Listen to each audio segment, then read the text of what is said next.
ज्या ग्रंथाचं अलीकडे पुनर्मुद्रण झालं आहे त्याचं नाव आहे अस्पृश्यतेचा शास्त्रार्थ. महामहोपाध्याय श्रीधर शास्त्री पाठक यांचं हे पुस्तक आहे आणि तेव्हा त्याचं प्रकाशन महात्मा गांधी यांनी केलेलं होतं. ते दाखवा आणि हे पुस्तक त्यांना दाखवा. या पुस्तकामध्ये एक सिद्धांत ते महामहोपाध्याय पाठक यांनी मांडलेला आहे, तो की अस्पृश्यतेला धर्मामध्ये कोणत्याही प्रकारचा आधार नाही. आणि त्या पुस्तकाच्या संदर्भात आपण चर्चा सुरू करतोय. ही चर्चा अस्पृश्यता निवारण आणि प्रामुख्याने छत्रपती शिवाजी महाराज यांनी जात्यंताचा जो प्रयत्न केला होता त्या प्रयत्नावर प्रकाश टाकणारं अतिशय गाजलेलं पुस्तक आहे आपल्या कॉम्रेड शरद पाटलांचं. ते शिवाजीचे शत्रू महम्मदी की ब्राह्मणे. पुस्तकाचं हे महामहोपाध्याय श्रीधर शास्त्री पाठकांचं फोटो आहे. तर नीट बघा, तुम्ही अशी माणसं आता तुम्हाला बघायला मिळणार नाही. तर ज्या धुळे शहरामध्ये हे पुस्तक 1934च्या दरम्यान प्रकाशित झालं, त्याचं पुनर्मुद्रण गेल्या महिन्यामध्ये व्यंकटअण्णा रणधीर यांनी केलं आणि पुन्हा एका नव्या चर्चेला तोंड फुटलेलं आहे की आपल्या धर्मामध्ये अस्पृश्यता आहे की नाही, असेल तर ती कोणत्या स्वरूपाची आहे आणि दूर करण्याकरता आपण काय केलं पाहिजे. आणि एकंदर छत्रपती शिवाजी महाराजांनी या संदर्भात कोणते प्रयत्न केले होते, त्या प्रयत्नाची पार्श्वभूमी कशी होती, त्या प्रयत्नाचं स्वरूप कसं होतं आणि त्या स्वरूपाचं चिंतन जे आहे ते कॉम्रेड शरद पाटलांनी आयुष्यभर केलं, त्याचा भावार्थ किंवा त्याचा आढावा या निमित्ताने आपण घेत आहोत. तर मी पहिल्यांदा प्रश्न विचारतोय कॉम्रेड शरद पाटलांना, कारण त्यांनी विषयाकडे लगेच वेळा सांगितलं, आपल्याकडे वेळ कमी आहे आणि आपल्यापुढे योग्य तो संदेश जायला हवा असा त्यांचाही उद्देश आहे. पहिल्यांदा त्यांचं मी स्वागत करतो की मराठा सेवा संघाच्या जगद्गुरु तुकोबाराय साहित्य परिषदेच्या या मंचाला त्यांनी सन्मानित केलं आणि आमच्यावर विश्वास ठेवला की सामाजिक परिवर्तनाच्या संदर्भात मराठा सेवा संघ जगद्गुरु तुकोबाराय साहित्य परिषद जे प्रयत्न करीत आहे त्या प्रयत्नाची दिशा योग्य आहे की नाही याला त्यांनी मान्यता दिली असं मी मानतो. आणि त्यांना प्रश्न विचारतो की आपण या विषयाकडे कसे वळला आहात आणि त्या संदर्भात आपलं चिंतन काय आहे.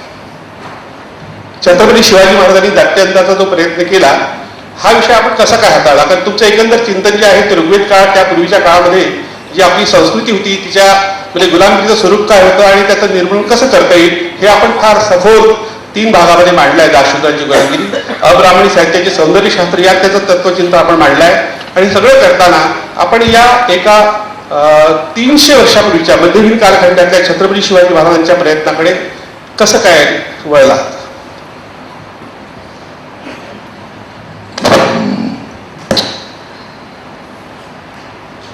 आयुष्मतीनं आणि आयुष्मानानं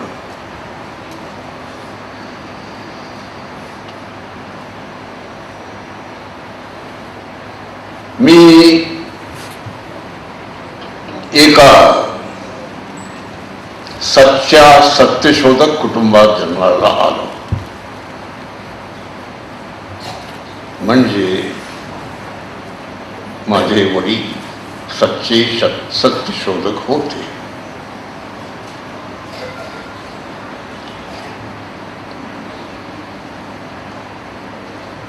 आणि सत्यशोधक समाजाचे प्रस्थापक फुले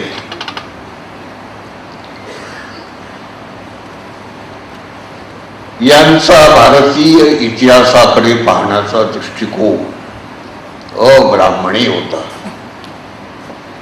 ब्राह्मणेतर नाही, ब्राह्मणेतर हा शब्द जातीवाचक आहे. अब्राह्मणी हा शब्द भारतीय इतिहासाच्या 2 प्रवाहापैकी एका प्रवाहाचा दर्शक आहे.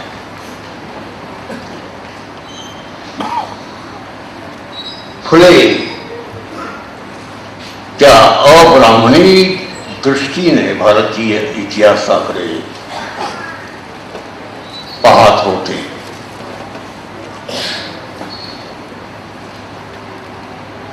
कम्युनिस्ट चळवळीमध्ये आल्यानंतर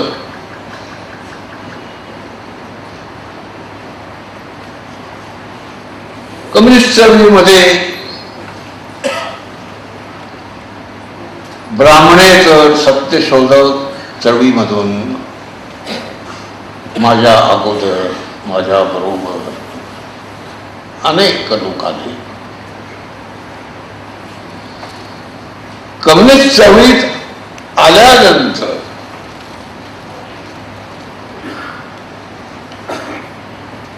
त्यांनी मार्क्सवाद, लेनिनवाद, आणखी काय हे असेल ते स्वीकारला आणि सत्यशोधक सोडून दिले.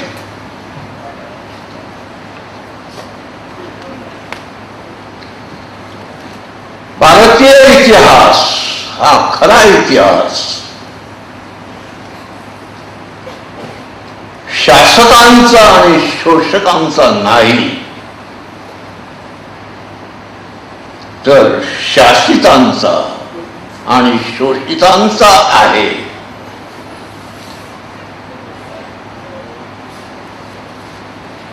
असं मानणारा हा जो खडेवादी पंथ होता,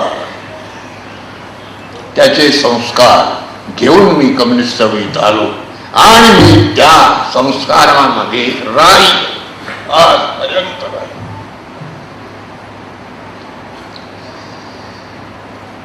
ज्यांनी सोडला त्यांच्याबद्दल माझ्या मनात आकस नाही, पण आपण काय सोडलं याचा विचार डाव्या चळवळीमधल्या कार्यकर्त्यांनी करायची वेळ आलेली आहे.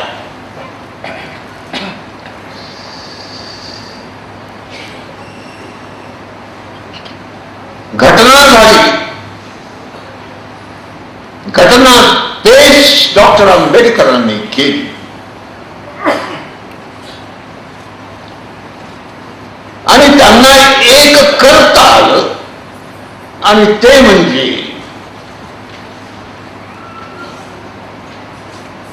SC, ST, OBC. SC 16%, ST 8%, OBC 52%. भारताचे हे बहुसंख्य लोक हे जाती व्यवस्थेचे कमी अधिक प्रमाणामध्ये बळी आहेत, ही जाणीव करून देण्याच्या दृष्टीने आंबेडकरांनी घटनेच्या रूपाने जे मोठं काम केलं ते हे.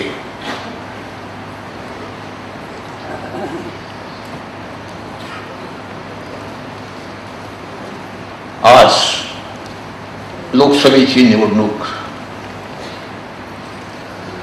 होऊन गेलेली आहे, विधानसभेची निवडणूक काही भागाची झाली, काही भागाची बहुसंख्य भागाची व्हायची राहिलेली आहे.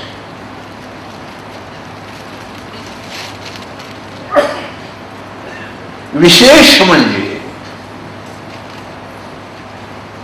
इथे रालोस नावाची तिसरी आघाडी जी स्थापन झाली, तिने आपला छापील जाहीरनामा निवडणुकीचा प्रसिद्ध केला. भारतीय राजकारणामध्ये माझ्या दृष्टीने ही महत्वाची घटना मी मानतो. आणि ही तिसरी आघाडी बनवण्यामध्ये डावी आघाडी पुढाकार घेत नव्हती, तर एक दलित नेता रामदास आठवले मराठवाडा विद्यापीठाच्या नामांतर लढ्यामधला माझा एक सहकारी होता आहे.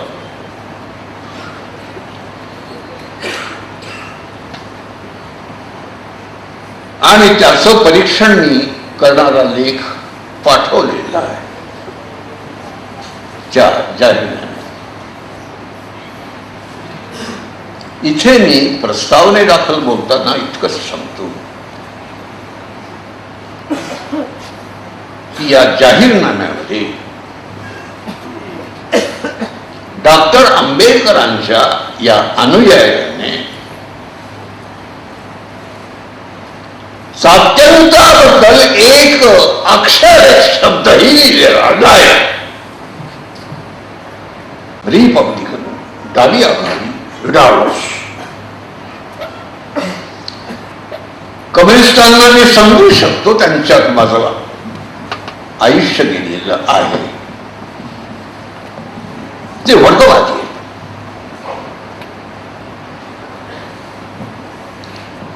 या देशामध्ये ब्रिटिशांनी वर्ग आणला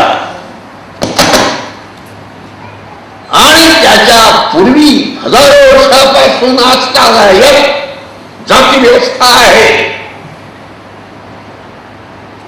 आणि त्या जाती व्यवस्थेचा अंत करू पाहणाऱ्या महापुरुषांचे हे अनुयायी जाहीरनाम्यामध्ये एक अक्षर नाही. देशामधले जे काही आज पक्ष आहेत त्यांच्यापाशी कार्यक्रम उरलेला नाही. समाज क्रांती हा शब्द राजकारणातून हद्दपार मानलेला आहे.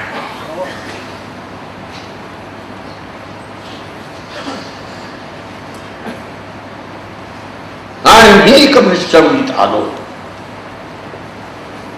मी सांगितल्याप्रमाणे मी जात्यंताचा संस्कार घेऊन आलो.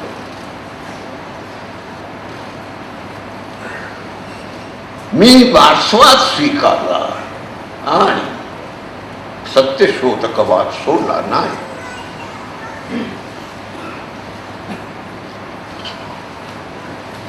मार्क्सवादी, कोसांबी वगैरे सारखे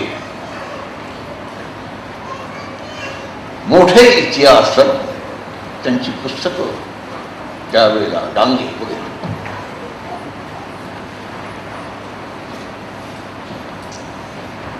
आणि ही पुस्तकं वाचल्यानंतर मला याच्यामध्ये फक्त वर्ग आहे जो ब्रिटिशांनी आणला आणि या देशाच्या मानगुटीला बसलेली जाती व्यवस्था तिच्याबद्दल हे लोक विचार करीत नाही. हा प्रश्न माझ्या मनात उभा राहिला.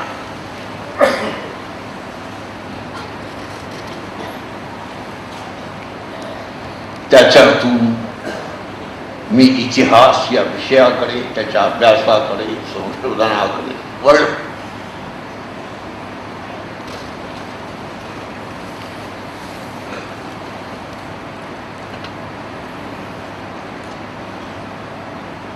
आंबेडकरांनी हू इज द शूद्राज नावाचं पुस्तक लिहिलं. त्याला राधाकृष्णनची प्रस्तावना आहे.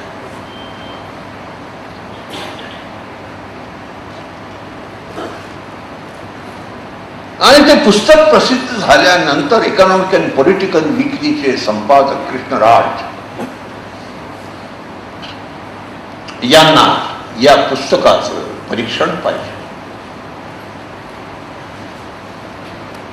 काय या देशामध्ये उच्च जातीपासून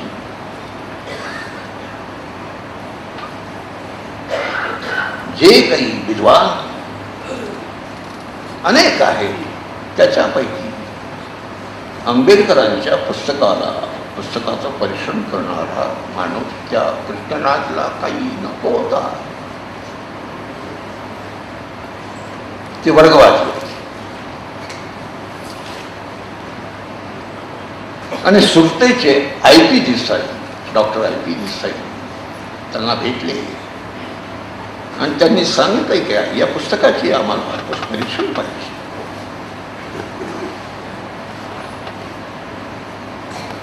डॉक्टर IP देसाई हे जरी मार्क्सवादी होते तरी ते स्वतंत्र मार्क्सवादी. ते समजले या माणसाला काय पाहिजे.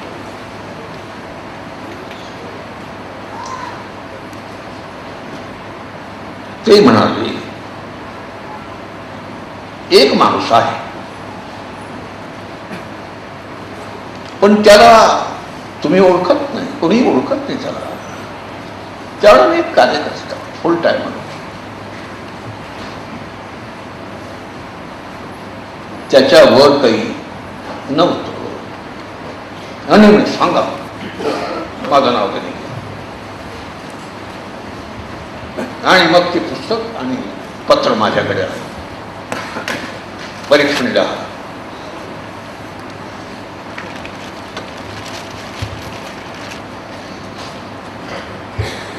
इथे लक्षात घ्या की हे पुस्तक प्रसिद्ध झालं आणि झाल्यानंतर जे काही त्या विषयाचे अधिकारी होते त्यांनी एका वाक्यामध्ये हे पुस्तक बाद केलं.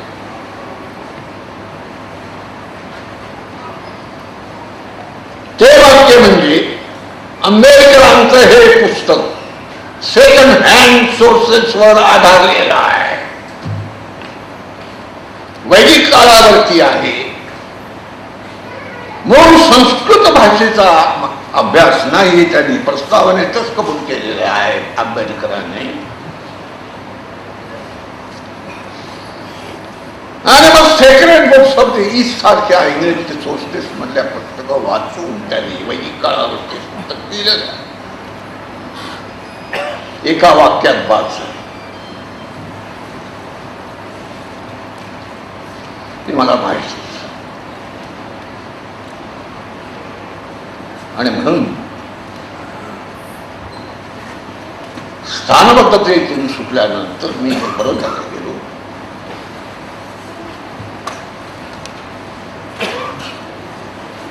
आणि विद्याभास्कर मणिशंकर उपाध्याय यांच्याकडे पाणिनीच्या अभ्यासाकरता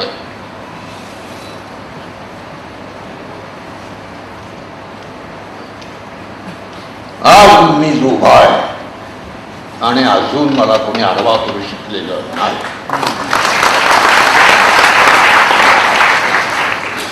आडवा होण्याचं शारीरिक दृष्ट्या हे वय आहे. मी 85 वर्षाचं.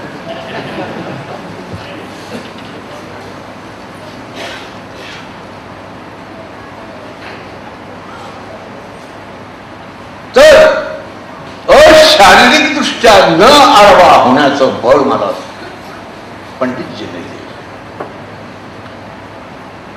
जे ब्राह्मणांचा द्वेष करतात, कोण करतात ते तुम्ही जाणता.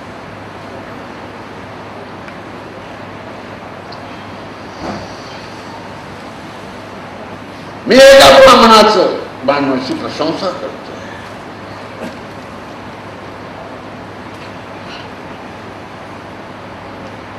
बुद्धाचे धम्मसेनापती दोन्ही ब्राह्मण होते. सगळे ब्राह्मण एका गणतीत टाकायचा वेडेपणा करू नका. तुम्हाला समाज परिवर्तन जर करायचं असेल तर समाज परिवर्तनाकरता जे समाज परिवर्तन करू देत नाही त्यांच्यामधल्या महापुरुषांकडे तमक बघा.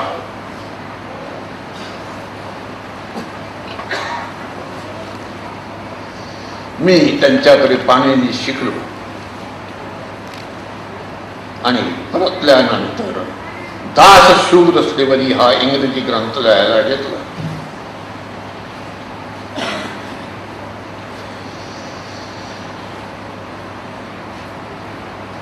त्यावेळेला ब्राह्मणांचा मी शत्रू होतो. कम्युनिस्ट चळवळीमध्ये ती वर्गवादी माणसं आणि मी जात वर्गवादी म्हणून मी त्यांचा विरोधक झालो. आणि मी बाबासाहेबांवर टीका करतो म्हणून तरी त्यांचा विरोध होता.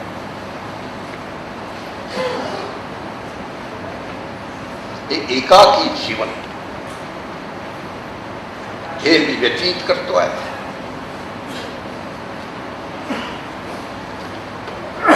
माझ्या पक्षाच्या ऑफिसमध्ये फुले आणि आंबेडकरांचे फोटो आहेत. मार्च बरोबर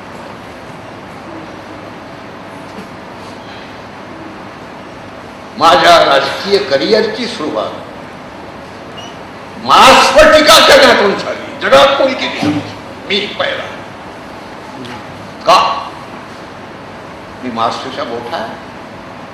मी मार्क्सला बुद्धाच्या नंतरचा सगळ्यात मोठा माणूस मानतो. तरी महापुरुष आपल्या वाट्याचं काम करतात आणि तुमच्या वाट्याचं काम तुम्हीच केलं पाहिजे.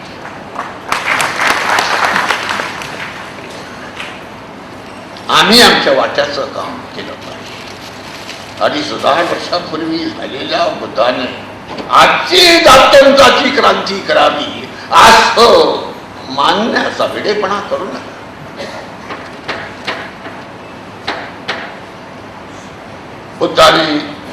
बुद्ध हा सगळ्यात मोठा क्रांतिकारी होता असं आंबेडकरांनी ओवेसी शूद्रा आपलं बुद्धांनी धम्मामध्ये लिहून ठेवले.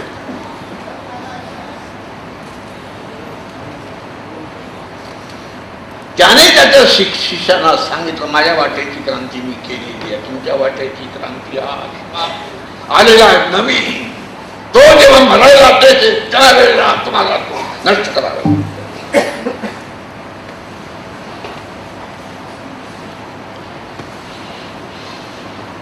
आंबेडकरांचे किती अनुयायी आहे बुद्धाचा हा आदेश त्याच्याकडे लक्ष द्या.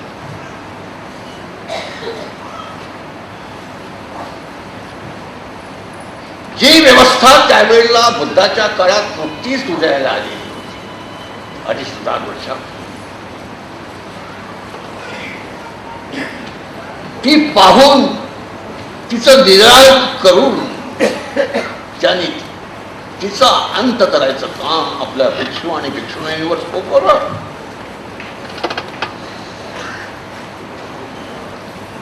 माझ्या वाट्याला अब्राह्मणी पद्धतीने इतिहासाचं संशोधन करायचं काम आलेलं होतं. ते कोणी तोपर्यंत केलेलं नव्हतं.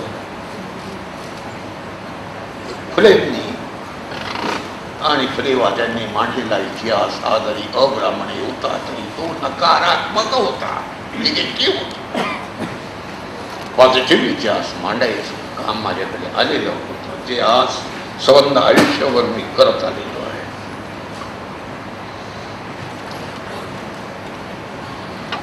आणि मी प्रसिद्धीपासून सत्कारापासून अलिप्त आहे.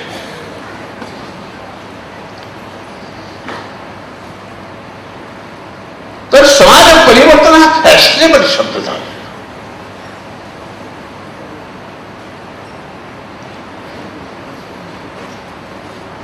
तर मला राणांनी जो प्रश्न विचारला, मी माझ्या या कामाकडे का वळलो, याच्यासाठी वळलो.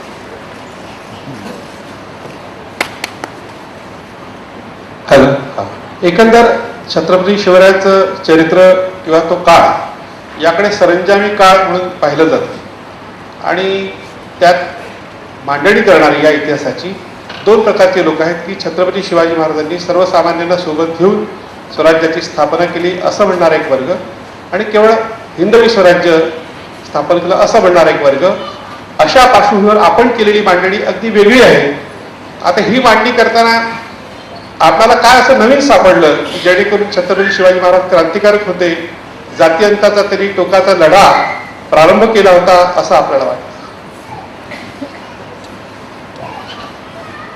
असं म्हटलं जातं की शिवाजी हे महाराष्ट्राचं कुलदैवत आहे.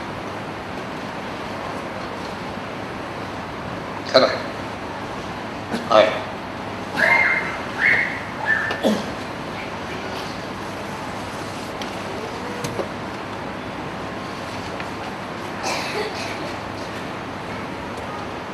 कम्युनिस्ट पक्षामध्ये मी म्हणजे मार्क्सवादी कम्युनिस्ट पक्षामध्ये 1978 पर्यंत 72 साली दास शूद्र स्लेव्हरी इंग्रजी आणि मराठीमध्ये 2 भागामध्ये उपलब्ध असलेल्या ग्रंथाचं माझं लेखन पूर्ण झालं.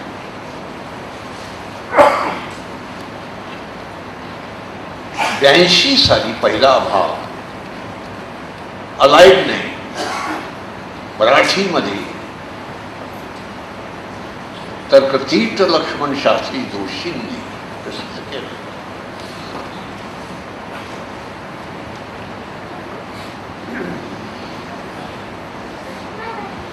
तर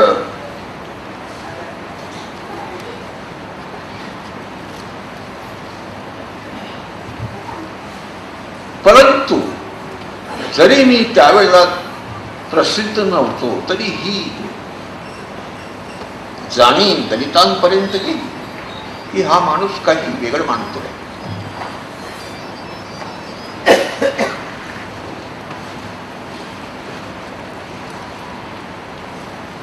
आणि आपल्या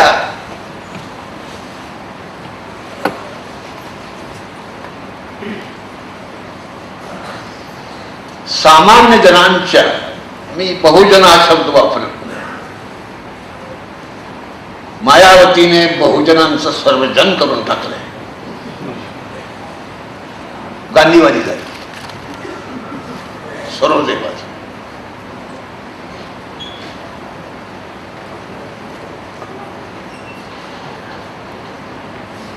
तर मला व्याख्यानाला बोलवायचा प्रयत्न व्हायला, पुस्तक प्रसिद्ध व्हायचं होतं. पण मी सासूरवाडशा, कम्युनिस्ट पक्षाची शिस्त, कुठलंही काम नेत्याच्या परवानगीशिवाय करायचं नाही.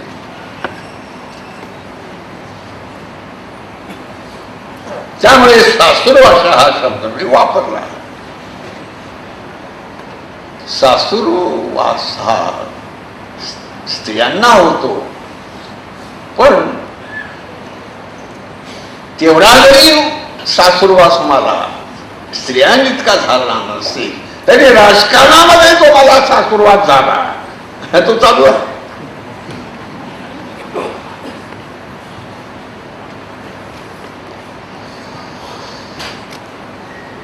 आणि मार्क्सवादी कम्युनिस्ट पक्षाच्या बाहेर पडल्यानंतर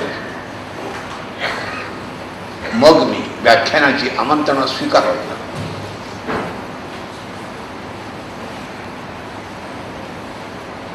कर्ण, द्रौपदी, विदुर, सीता, कृष्ण, महाराष्ट्राच्या कानाकोपऱ्यात मी फिरलो.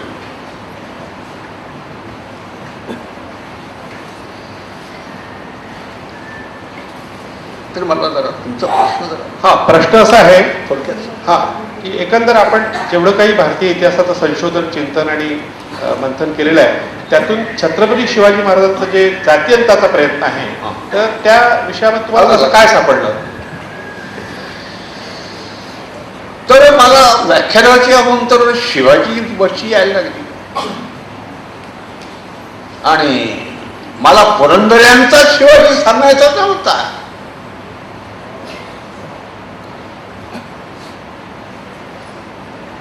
पुरंदऱ्याची ते 7-8 भाग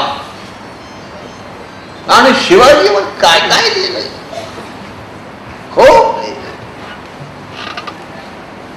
क्षत्रिय कुलावतंस, छत्रपती वगैरे वगैरे.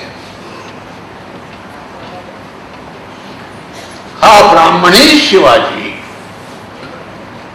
लोकांच्या पुढे मांडला गेलेला होता आणि त्याचे सर्वात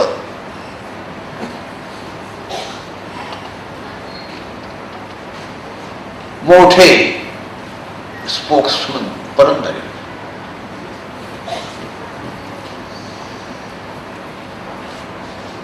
तर मग मी निमंत्रकांना सांगत असे की मी शाहूंवर,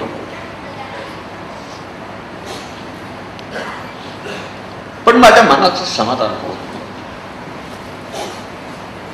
मला शिवाजी अब्राह्मणी बाजू करून सांगता येत नाही. याचं कारण माझं अभ्यास अपुरा आहे, अशी आत्मटीका करून मी माझ्या शोधायला लागलो. आणि आमच्याकडे धुळ्याला विद्यावर्धिनी कॉलेजमध्ये प्रणव देशपांडे इतिहासाचे प्राध्यापक यांचा धोंडाईच्या मानसाचं काहीतरी डॉक्टर हेमंत देशमुखांचं साप्ताहिक निघत होतं. त्याच्यामध्ये शिवाजीचा दुसरा राजाभिषेक हा लेख आहे. पहिला राजाभिषेक तुम्ही जाणता, गागा भट्टाने केला.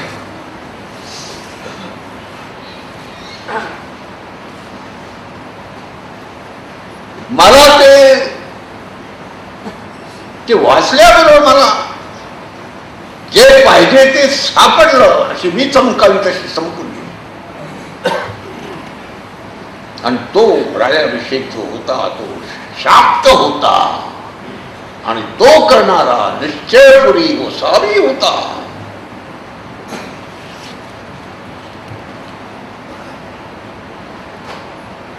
आणि मग मी माझ्या संशोधनाला लागलो.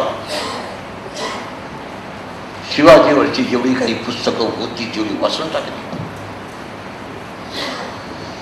माझं जी पुस्तकं तुमच्यासमोर लेख केला राणाने, त्याच्यामध्ये पहिलंच प्रकरण आहे शिवाजी विषयक दृष्टिकोन. ज्यांनी शिवाजीवर लिहिलं त्यांचा दृष्टिकोन काय होता.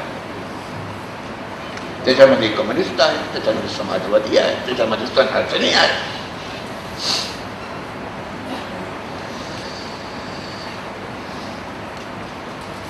पण देशपांडे शेवटी पहिली गोष्ट म्हणजे ब्राह्मण होते.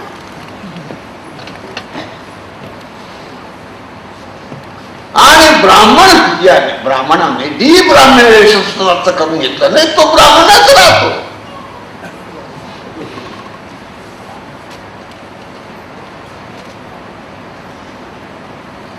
आणि शाक्त राजाभिषेक करून घेतल्याबद्दल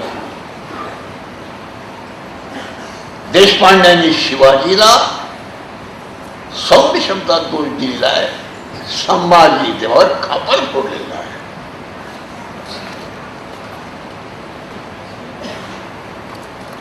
संभाजी तर धर्मवीर,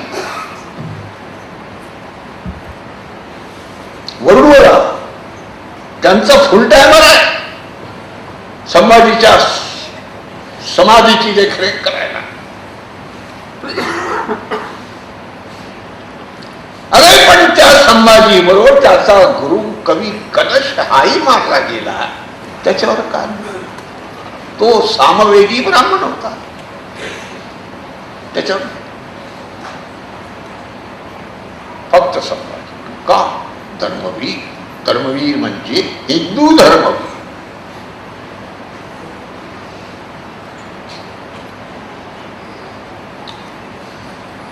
हा इतिहास, या इतिहासावर तुम्ही सगळे वाढलेले आहात. तुम्ही आम्ही सगळे वाढलेले.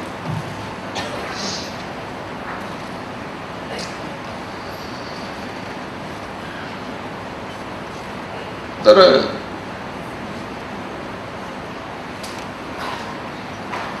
देशपांड्यांचं म्हणणं असं की हा जो शाक्त पंथ आहे, शाक्त म्हणजे हा प्रचार वाचून ऐकून लोकांना वाटतो की शाक्त म्हणजे भयानक काहीतरी. शाक्त याचा अर्थ शक्तीचे उपासक. तुम्ही मातृदेवता मानता, शक्ती मातृदेवता, त्या मातृदेवता मानणाऱ्यांचा पंथ याच्यात काय बिघडलो. पण आम्ही विचार कमी करतो, भावनिक लोक आहोत. तर या शक्तीला मानणाऱ्या लोकांमध्ये, त्या पंथामध्ये पुरातन काळापासून ते आई मुलगा, बहीण भाऊ ही नाती मानत नाही.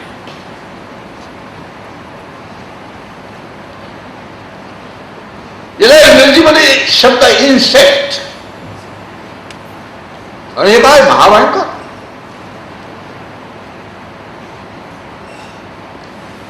आणि महाभयंकर म्हणणारे जे लोक आहेत त्यांना हे माहिती आहे का ऋग्वेदामध्ये यम आणि यमी यांचा संवाद आहे. ते जोडे भेट यमाला संभोग करायची आग्रह असते. संबंध सुटत आहे.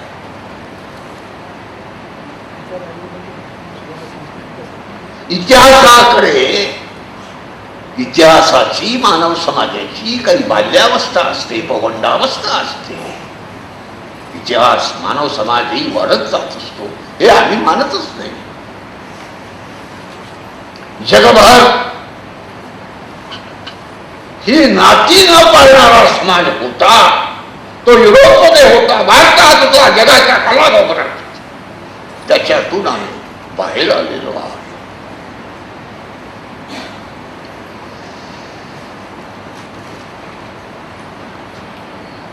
आणि अशा प्रकारचा प्रचार ब्राह्मणी बाजू करून होत असल्यामुळे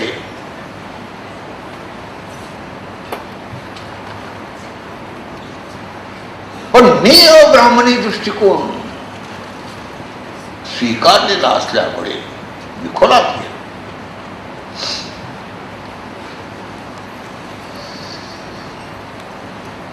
तर शाक्तांच्या साहित्यामध्ये शाक्तांचं जे पीठ आहे ते कोकणामध्ये शृंगारपूरला होतं, संगमेश्वर.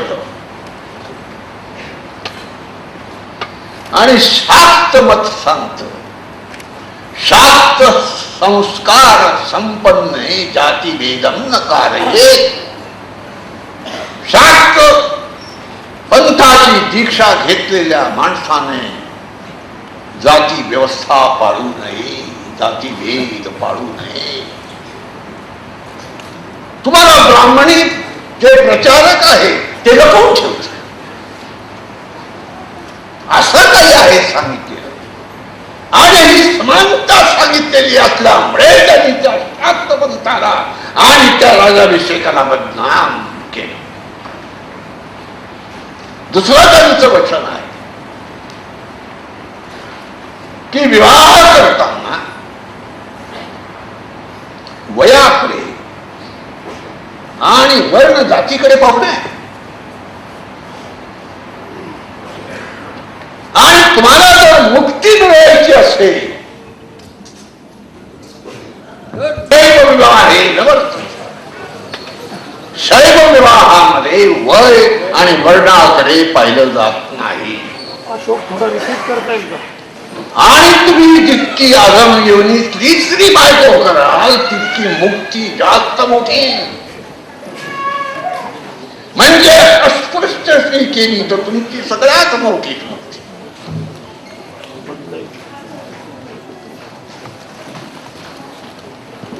शिवाजीच्या रणजित देसाई सांगतात, श्रीमान योगी ना, श्रीमान योगी ते सांगतात शिवाजीच्या 8 लग्नाच्या बायका होत्या आणि 1 नाटकशाळा होती.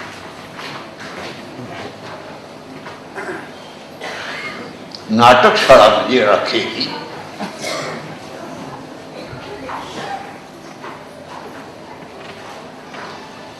आम्ही शिवाजीचे भक्त जे आहोत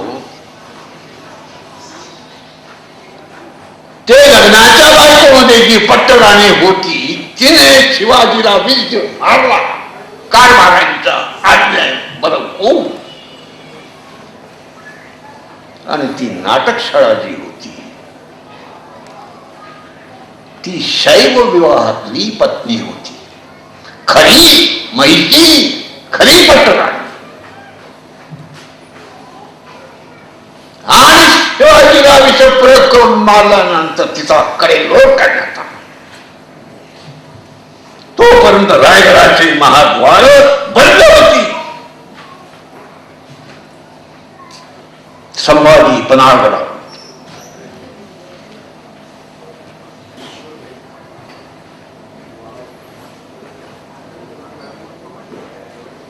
तर आम्ही जे पृष्ठभागावर आहे, दर्शनी आहे, तेवढंच फक्त पाहतो, ते प्रमाण धरून चालतो.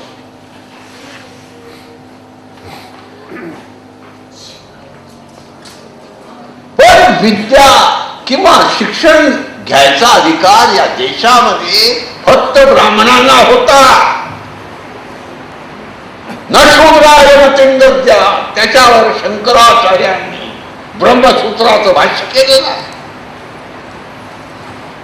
अरे तुम्ही शिक्षण आपल्या पुरतं ठेवता, शूद्रांना शिक्षणापासून वंचित करता आणि तुम्ही लिहिलेला खोटा इतिहास त्यांनी प्रमाण मानावा असं मानता.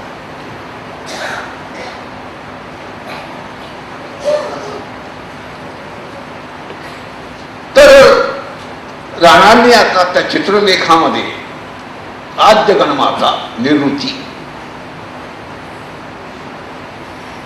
याच्यावर पूर्वार्ध त्यांच्या लेखाचा आलेला आहे.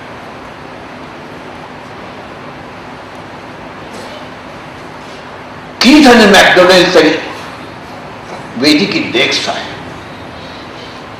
वेदामध्ये जे काही नाम आणि जे महत्वाचे शब्द आलेले आहेत त्याचा तो शब्दकोश आहे. निवृत्ती, अरे आम्ही भारतीयांनी निवृत्तीला बदनाम केलं ठीक आहे. अरे पण तुम्ही गोळ्या कातडीचे लोक, तुम्ही ज्ञानामध्ये इतके पुढे गेलेले, जगावर आज तुमचं राज्य आहे.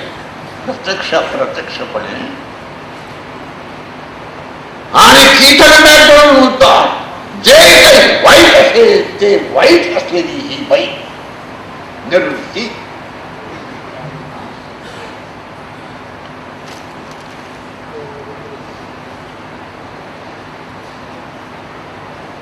आम्ही नवरात्र साजरा करतो. 10वा दिवस दुर्गेचा म्हणून साजरा करतो. ही दुर्गा निवृत्तीची मुलगी होती.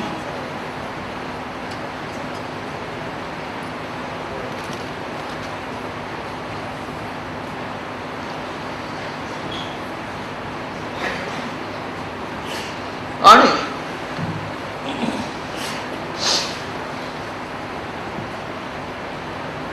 मग मुद्दा कोणता होता?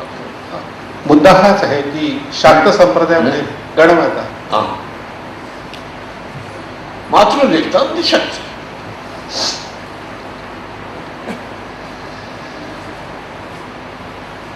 तर त्या काळामध्ये यमयमी वगैरे सारखे लोकाचार होते. त्याच्यातून मानव समाज पुढे गेला. परंतु महत्वाचा प्रश्न असा आहे की जर्मनीमध्ये लक्झेंबर्गला 2 वर्षापासून वर्ल्ड काँग्रेस ऑन मॅट्रिआर्की भरते आहे. जगामधले स्कॉलर्स तिथे एकत्र येऊन त्यांच्या देशामध्ये मातृसत्ताक समाज कसा होता ते रिपोर्ट मांडतात.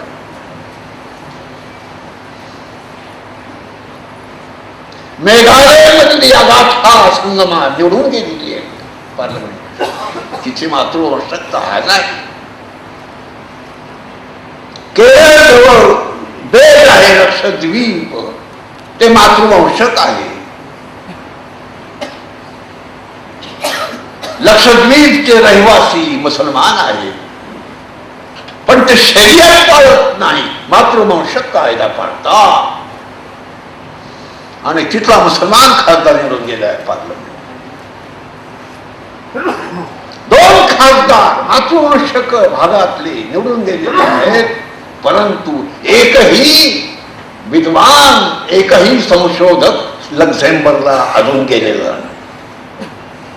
काय करतात तुमची विद्यापीठ, काय करतात तुमची कॉलेजेस, काय शिकवता तुम्ही विद्यार्थ्यांना, आणि तुम्ही प्रोफेसर मंडळी काय करता?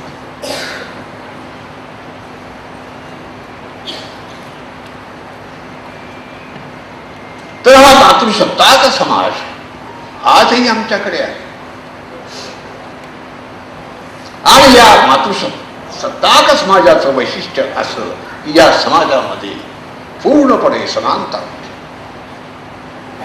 आणि स्त्री सत्तेमध्ये प्रगती केल्यानंतर त्याची 2 हाऊस डेमोक्रेसी. सभा समिती, लोकसभा, राज्यसभा हे आम्ही आज वाचतो आज. परंतु याची सुरुवात स्त्री सत्ताक समाजाने केली हे आम्ही जाणून घ्यायचा कितपत प्रयत्न करतो.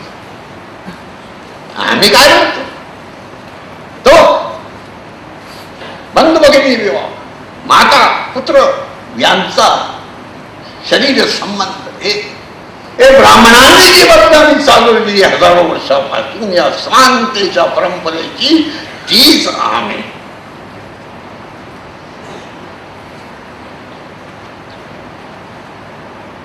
तर हा शाक्तवंत शक्तीचा, मातृदेवतेचा, मातृसत्ताक समाजाचा, स्त्री सत्ताक समाजाचा पंथ आणि त्याचे हे शाक्त वगैरे पंथ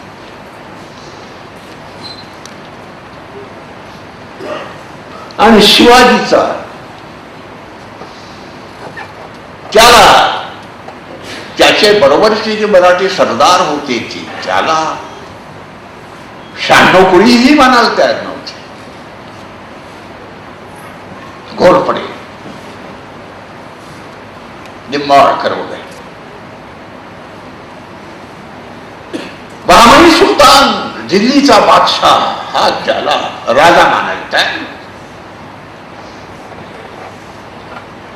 तर यांनी राजा म्हणावं ही पहिली गोष्ट.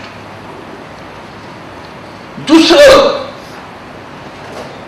त्याने जरी हिंदवी स्वराज्य कमवलेलं असलं तरी त्याचे मंत्री ते ब्राह्मण किंवा कायस्थ होते.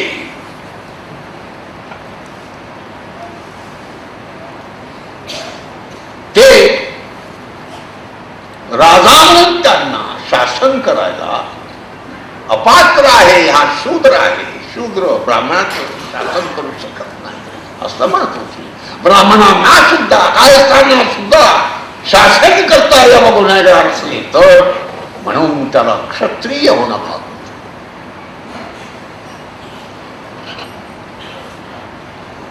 आणि म्हणून त्यांनी हा राज्याभिषेक करायचं ठरवलं. गागा भट्टाने पहिल्याने नाकारलं. गागा भट्टाला भारंभार सोनं दिल्यानंतर तो आला.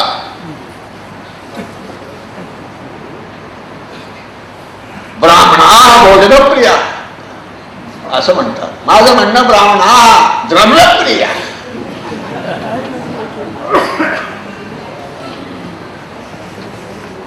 द्रव्य वेळानंतर आला. पण जो राजसूय नावाचा यज्ञ होता, क्षत्रियाला राजाभिषेक करायचा, तो वेदकाळापासून चालत आलेला होता. पहिला राजाभिषेक उर्वशीचा मुलगा वसिष्ठ यांनी केला. तरी या ब्राह्मणामध्ये तिचं वर्णन आहे.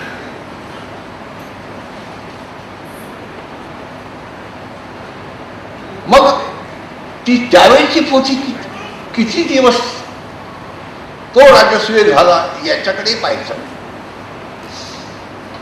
मग तो फुगत फुगत तो गागाभट्टापर्यंत आला. त्याला गागाभट्टाने आणखीन फुगवलं आणि पोथी केली. तर मेच्या अखेरीपासून जूनच्या अखेरीपर्यंत 1 महिनाभर तो राजाभिषेक चालला. दररोज भर ब्राह्मण कुखे झोडत होते, दक्षिणा घेत होते आणि एवढा खजिना रिकामा झाला. शिवाजीला सिंहासन पट्टी नावाचा कर आपल्या प्रजेवर, शूद्र प्रजेवर बसवावा लागला. याच्याबद्दल कोणीही उच्च जातीय असंतोषाचा शब्द काढतो का? नाही. आणि विशेष म्हणजे या राजाभिषेकाला युवराज संभाजी हजरात. युवराज संभाजी हा संस्कृत पंडित होता.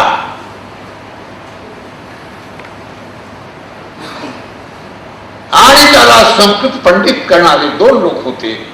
एक काशीचा कवी कलश आणि दुसरा कोकणातला केशव भट्ट कराडे ब्राह्मण, ज्यांनी त्याला संस्कृत पंडित केला होता. चाललेले मंत्र विधी दररोज संध्याकाळी घरी राजवाड्यात आल्यानंतर काय म्हटलं ब्राह्मणांनी, कोणते विधी केले तो तुम्हाला सांगा. आणि राजाभिषेक संपल्यानंतर त्याने सार सांगितलं, आबासाहेब आपण चातुर्वर्ण्याप्रमाणे शूद्र प्रजेस्त शासन करावं राजा म्हणून हा राजाभिषेक झालेला आहे.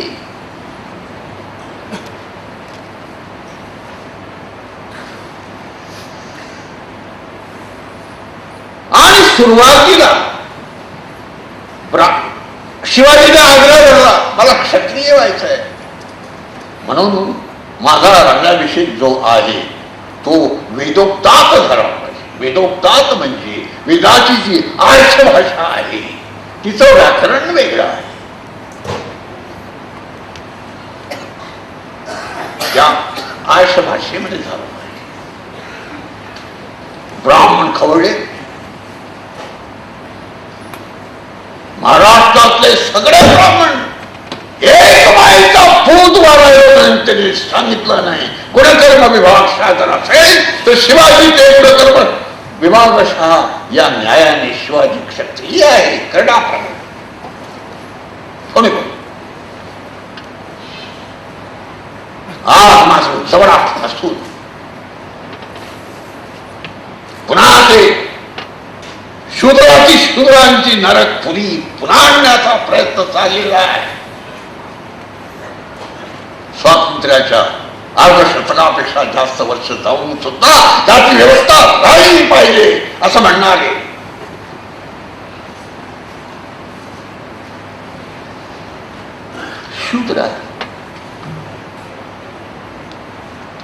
शूद्र जर म्हणाले की आम्ही मराठी आहोत तर तुम्ही पटाळलेले आहात असं त्याचं उत्तर आहे. शूद्रांनी आपण शूद्र आहोत, जाती व्यवस्थेचे बळी आहोत आणि व्यवस्था आपल्याला नष्ट करायची आहे असं म्हटलं तर या देशाला बरेच दिवस देशाची मुक्ती जवळ होईल. पण लोकांना मुक्ती या शब्दाचा अर्थ कळेल असं झालेलं आहे.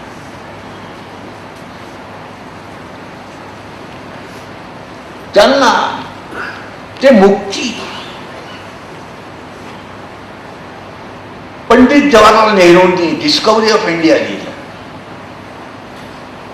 काश्मीरी मिळाला नव्हता, त्याने बघायचा इतिहास लिहिलेला.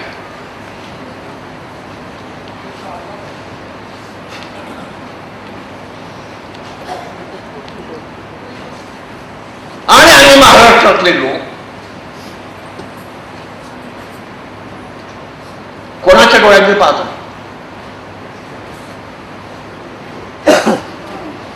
छलन भुजबळ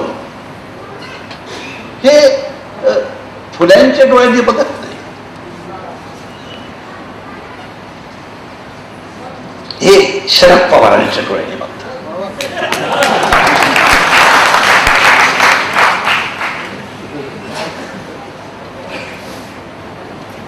आणि विलासराव देशमुख वगैरे जे लोक आहेत ते शाहूंच्या डोळ्यांनी बघत नाही, ते अजूनही रामदासाच्या डोळ्यांनी बघतात.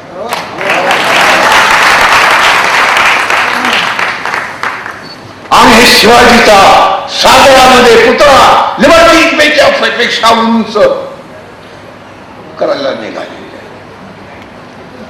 अरे त्या अमेरिकन लोकांनी समाज क्रांती केली आणि तो पुतळा उभारला आणि तुम्ही समाज भ्रांती करत आहात आणि तो पुतळा उभारून काय करणार? तो ब्राह्मण क्षणी शिवाजीचा पुतळा उभारायचा यांचा मानस आहे.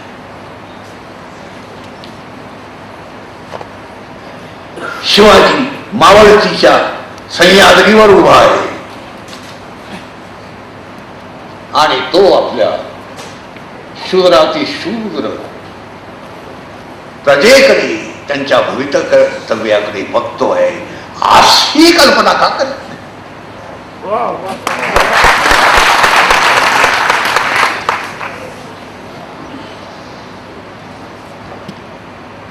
तर कलावंत जे आहे, मी एकेकाळचा कलावंत आहे. त्यामुळे त्यांना जाणतो. आणि मराठा जातीमध्ये जन्मण्याचं दुर्भाग्य माझ्या वाट्याला आलेलं असल्यामुळे मी मराठा जाती जाणतो. हे सगळं मी पाहिजे.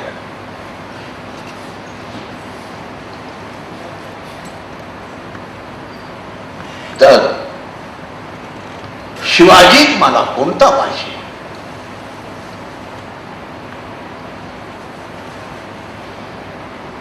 जाती व्यवस्था बरकरार ठेवणारा शिवाजी पाहिजे. कारण राजा काय करतो? श्रुती स्मृतीचा धर्म पाळतो. आणि हेच संभाजीने आपल्या वडिलांना सांगितलं.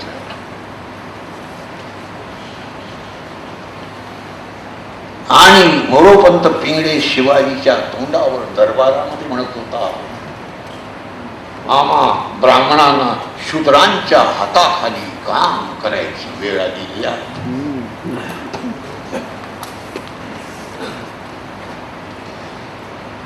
हा त्याच्या तोंडावर अपमान करणारी हे कारभारी.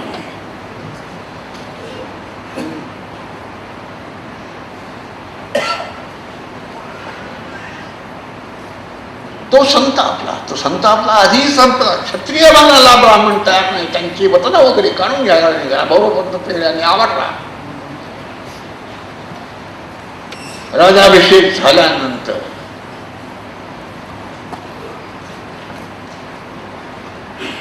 दुसरा कोणता विधी आहे की जो समानतेचा विधी आहे.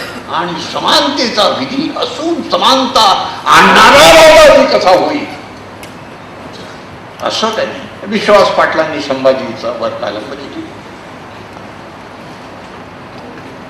तो पानिपतचा विश्वास आणि हा आजचा विश्वास काही फरक नाही. अविश्वास. अरे खरंच समान प्रसंग खरी दुबचक्री झाली ती या राजाभिषेकापासून सुरू झाली.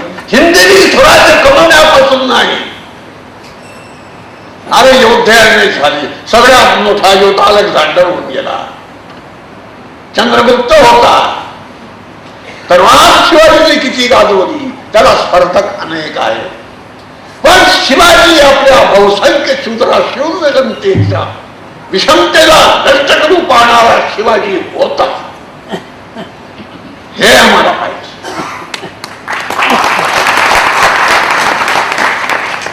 आणि मग त्यांनी सांगितलं की आपण आग्र्याहून निसटला आणि मी त्यावेळेला 7-8 वर्षाचा होतो.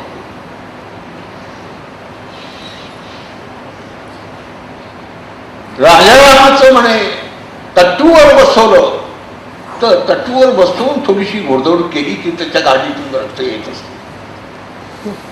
हा राजाराम म्हणजे ब्राह्मणांचा गड्यातलाच नाही. त्यांना संभाजी नको होत. तर तुम्ही मला काशीला ठेवून पुढे गेला. काशीला कोणाकडे ठेवलं? बखरी म्हणतात. बरोबर पिंगळ्याच्या मेहण्याकडे ठेवलं. बखरी नंतर लिहिले शाहूच्या काळात. इतिहासाचं साधन समकालीन पुरावा जर तुम्ही मानता तर औरंगजेबाचा कोर्ट हिस्टोरियन काफी खान होता. ठिकाणी त्याच्या इतिहासात दिलेलं आहे की शिवाजीने त्याला कवी कलशकडे ठेवला.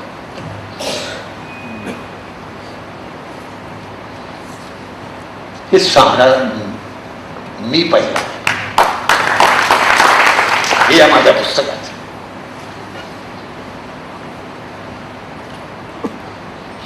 हा सामवेदी ब्राह्मण होता, हा शाक्तपंथी होता, शाक्त राजवाशी. हा 23 सप्टेंबर 1674 झाला. त्या दिवशी काय होतं, इथे माझ्या भगिनी असतील, त्या दिवशी स्थापना होती. नवरात्र सुरू होत होता आणि दुर्गा समानतेची प्रतिज्ञा घेऊन हातामध्ये उठायची.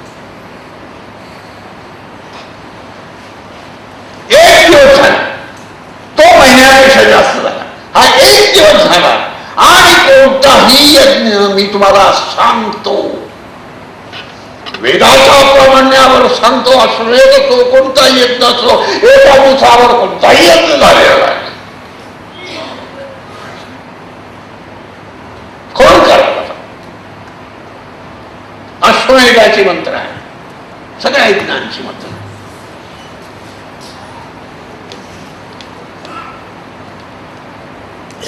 तर मग तो राजाभिषेक 23 सप्टेंबर घटस्थापनेच्या दिवशी झाला. आणि शेवटी राज्याभिषेक म्हणजे काय हो, म्हणजे काय मुकुट बसवतात डोक्यावर, व्रत बंद करतात. व्रत बंद असे सगळे शब्द ब्राह्मणांनी शोधून काढले की तुम्हाला शरीराला ते समजत नाही. व्रत बंद काय वापर आहे, व्रताने बांधून टाका. अरे काही नाही, मूळ राजाभिषेक कोणी केला, हे जर मोठे बिलाना अपौरुषे वगैरे वगैरे म्हणत असते,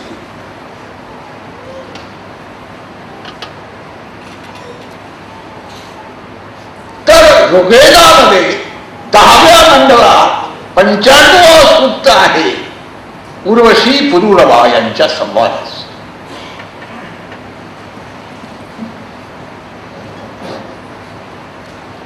तुम्हाला संस्कृत समजत नसेल तर तुम्हाला एक अथॉरिटी सांगतो,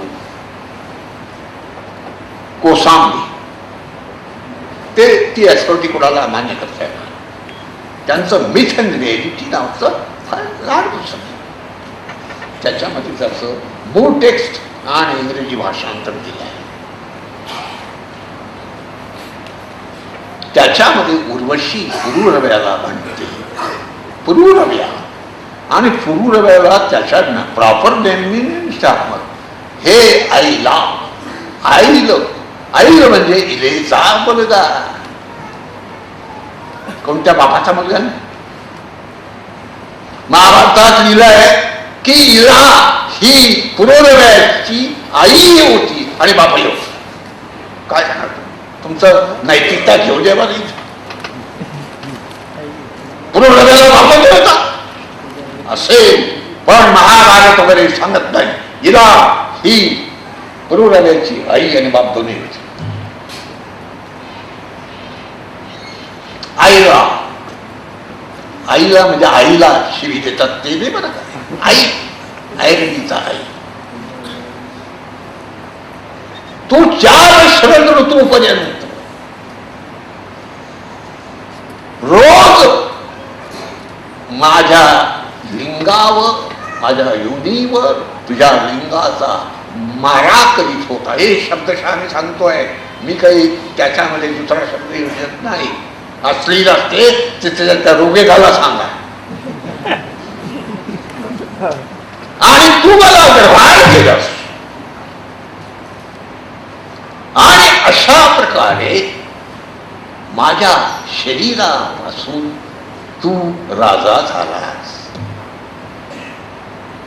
तन्वस हा शब्द आहे. सगळ्या पंडितांनी, पर्वात्य आणि पाश्चिमात्य पंडितांनी तंगस पंचमी आपला षष्टीत घेतला आणि कोसांबी भाषांतर करतात की तू माझ्या शरीराचा राजा झालास. कोसांबी करून ही अपेक्षा नव्हती. ही श्री राज्याची राणी उर्वशी ती कोणत्याही पुरुषाला आपल्या शरीराचा राजा कशी करू देईल. तीच राजा होती, तीच राणी होती. आणि वेदामध्ये राष्ट्री हा शब्द जो राजा करता आहे त्याला पुल्लिंगी शब्द नाही. हे सगळं युद्ध माझं जे इथे अखिल भारतीय झाले आणि सगळे पंडित थांबले. मला धराशायी करण्याकरता हे तुमच्या पुण्याचे मेहेंदळे पासून अनेक पंडित उभे केले गेले. ते मी अगोदर हे मला माहित होतं की मला जमीनदोस्त करण्याचे प्रयत्न होती आणि म्हणून मी पूर्वतयारीने या मुक्तीच्या मैदानात उतरलेलो आहे.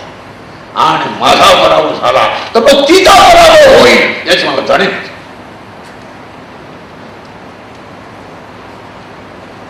तर तन्मय शब्द हा पंचमेतरी घेतला पाहिजे. माझ्या शरीरापासून कॉन्टॅजियस मॅजिक फ्रेग्रन्सच्या शब्दात माझ्या शरीरापासून कॉन्टॅजियस मॅजिकने तू राजा झालास. राजपद मुळात पुरुषापासून नाही स्त्रीपासून जन्माला आलेला आहे. हे भारताच्या इतिहासावरून मी सिद्ध केलेलं आहे.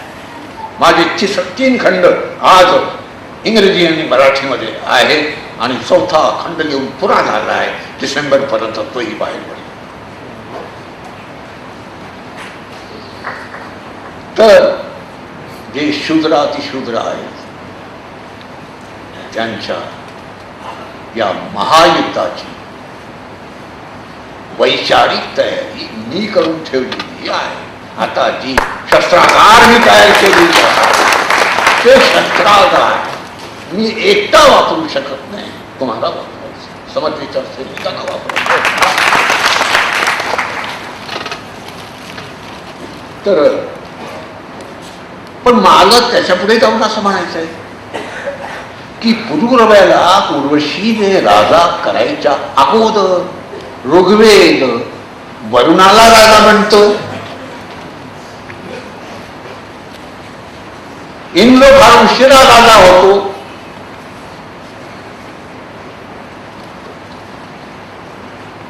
आणि हा वरुण कोण आहे?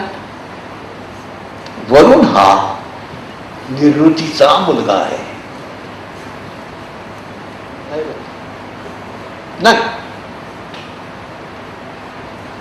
वेदामध्ये ज्याला झपाटतो अशी 2 शक्ती आहे. माणसाला झपाटणारा वर्णगृहीता असा शब्द आणि त्याच्याही अगोदर माणसाला झपाटणारी निर्वृतिक गृहीता. हे 2च हे दोघांकरताच वापरले गेलेले.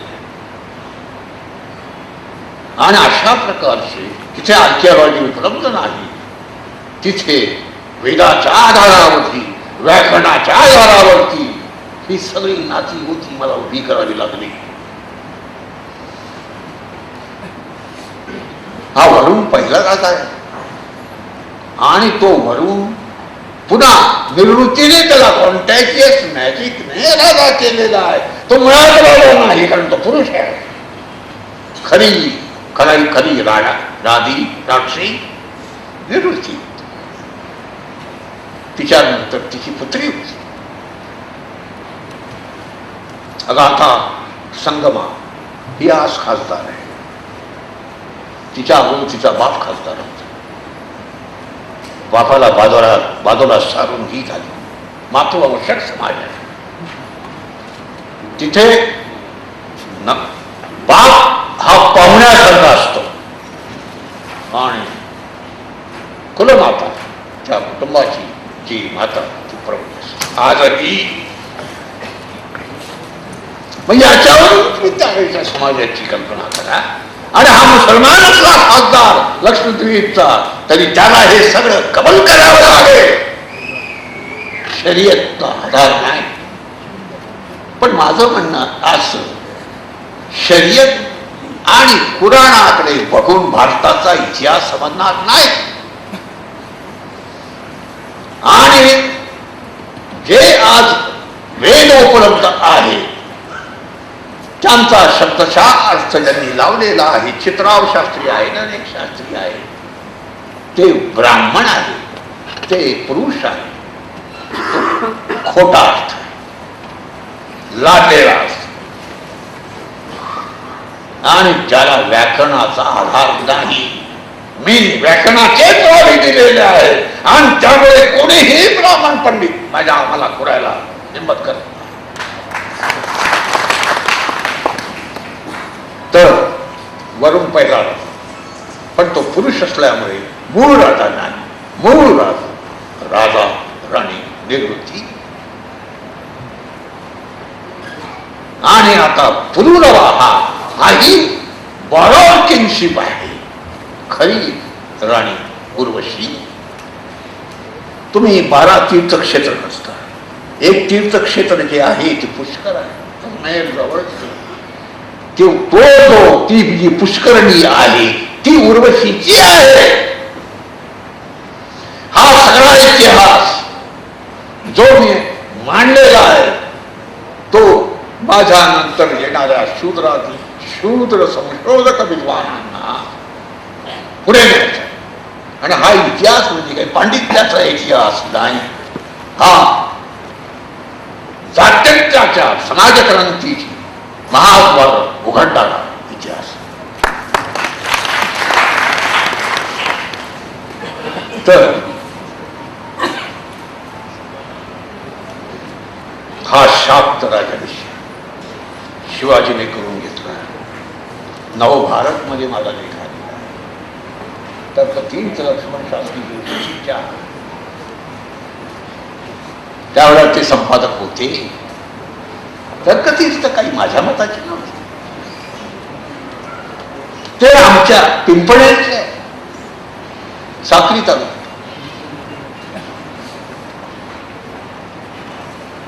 रेगड्यांनी जाहीर केलं होतं जेव्हा त्यांनी सिरियलेशन सुरू केलं माझ्या दासुदांच्या गवांचं, त्यावेळेला शास्त्रीजी शरद पाटलांच्या पुस्तकाचं सिरियलेशन पूर्ण झाल्यानंतर त्याच्यावर प्रदीर्घ प्रस्तावना देणार. एका ब्राह्मणाने दुसऱ्या ब्राह्मणांची जेव्हा प्रशंसा केली त्यावेळेला सावध असलं पाहिजे.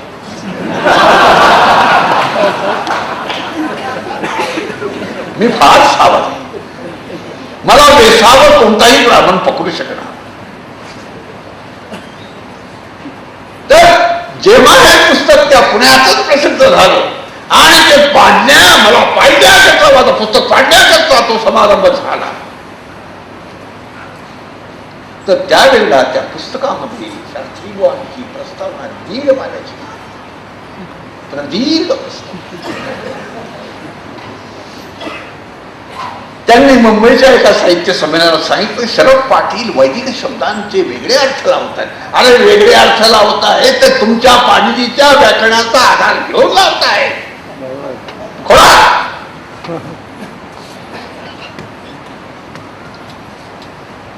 तर मला आंबेडकरांच्या अनुयायांना इथे आलेले असतील त्यांना सांगायचं आहे की त्यांनी 36 सालामध्ये जी न झालेलं भाषण पुस्तिका रूपाने जे प्रसिद्ध झालं, ॲनिहिलेशन ऑफ कास्ट, आंबेडकरांचं सर्वात महत्वाचं पुस्तक आहे. त्याच्यात त्यांनी आवर्जून सांगितलेलं आहे कोणतीही समाजक्रांती एनलाइटमेंट शिवाय प्रबोधनाशिवाय होऊ शकत नाही, हे सांगितलेलं आहे. आणि मग भारत आणि त्यांचं दुसरं म्हणणं असं की वर्गांतापेक्षा जात्यंताची क्रांती कठीण आहे. मग जी वर्गांतापेक्षा कठीण क्रांती आहे ती तुम्हाला करायची आहे, आजच्या आंबेडकरवाद्यांना करायची आहे. आणि त्याचं तुम्ही प्रबोधन कोण करताय? मला या देशामध्ये एक तरी दलित बुद्धिजीवी दाखवा जो महाराष्ट्राचा ऍडव्हान्टेज घेऊन हायली क्वालिफाईड झालेला आहे तो याचं संशोधन करतो. हे करावं लागेल, हे दलितांना करावं लागेल, ओबीसींना करावं लागेल. माझ्या वाट्याला जे होतं तुम्ही केलेलं आहे, तुमच्या वाट्याला जे आलेलं आहे त्याच्याशी तुम्ही इमानदार आहात. तर हा शाक्त राजाविषयी एक दिवस झाला आणि त्याच्यामध्ये शाक्त पंथाच्या आदेशाप्रमाणे शिवाजीने एका अस्पृश्य स्त्रीशी शैव विवाह केला.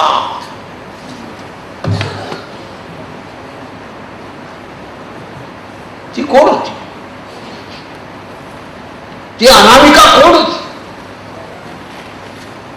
अरे हीन जातीयांना काही नावं असतात, अनामिक असतात, इतिहासात त्यांना आणि अनामिक असतात किंवा त्या नाटकशाळा म्हणून त्यांचा उल्लेख केला जातो. काय हीन जातीच्या सगळ्या स्त्रिया नाटकशाळा असतात, रखेल्या असतात आणि उच्च जातीच्या स्त्रिया फक्त चारित्र्यवान असतात. कर्णाचं आणखीन शल्याचं भाषण झालं, भांडण झालं युद्धभूमीवर महाभारतात. त्यावेळेला कर्ण म्हणाला, शल्या तुझ्या पंजाबमध्ये सगळ्या बाया छिदा.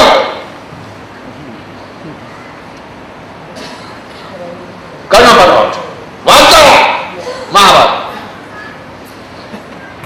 त्याला उत्तर दे शल्य देतो.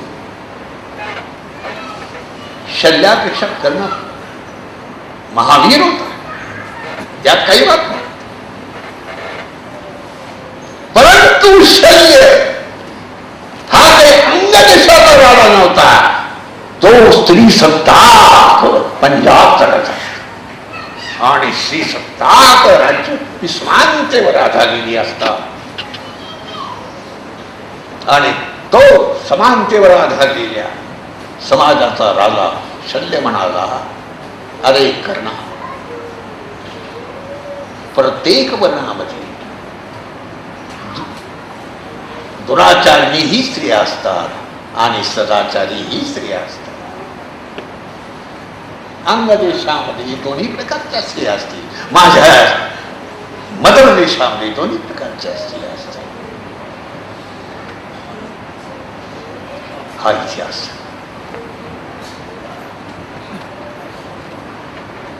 तर बघा आता ही शाक्त राजाभिषेकात अस्पृश्य स्त्री कोण होती आणि जिला मी शिवाजीची खरी महिषी पट्टराणी मी मानतो आणि तुम्ही सर्वांनी मानली पाहिजे असं म्हणाला.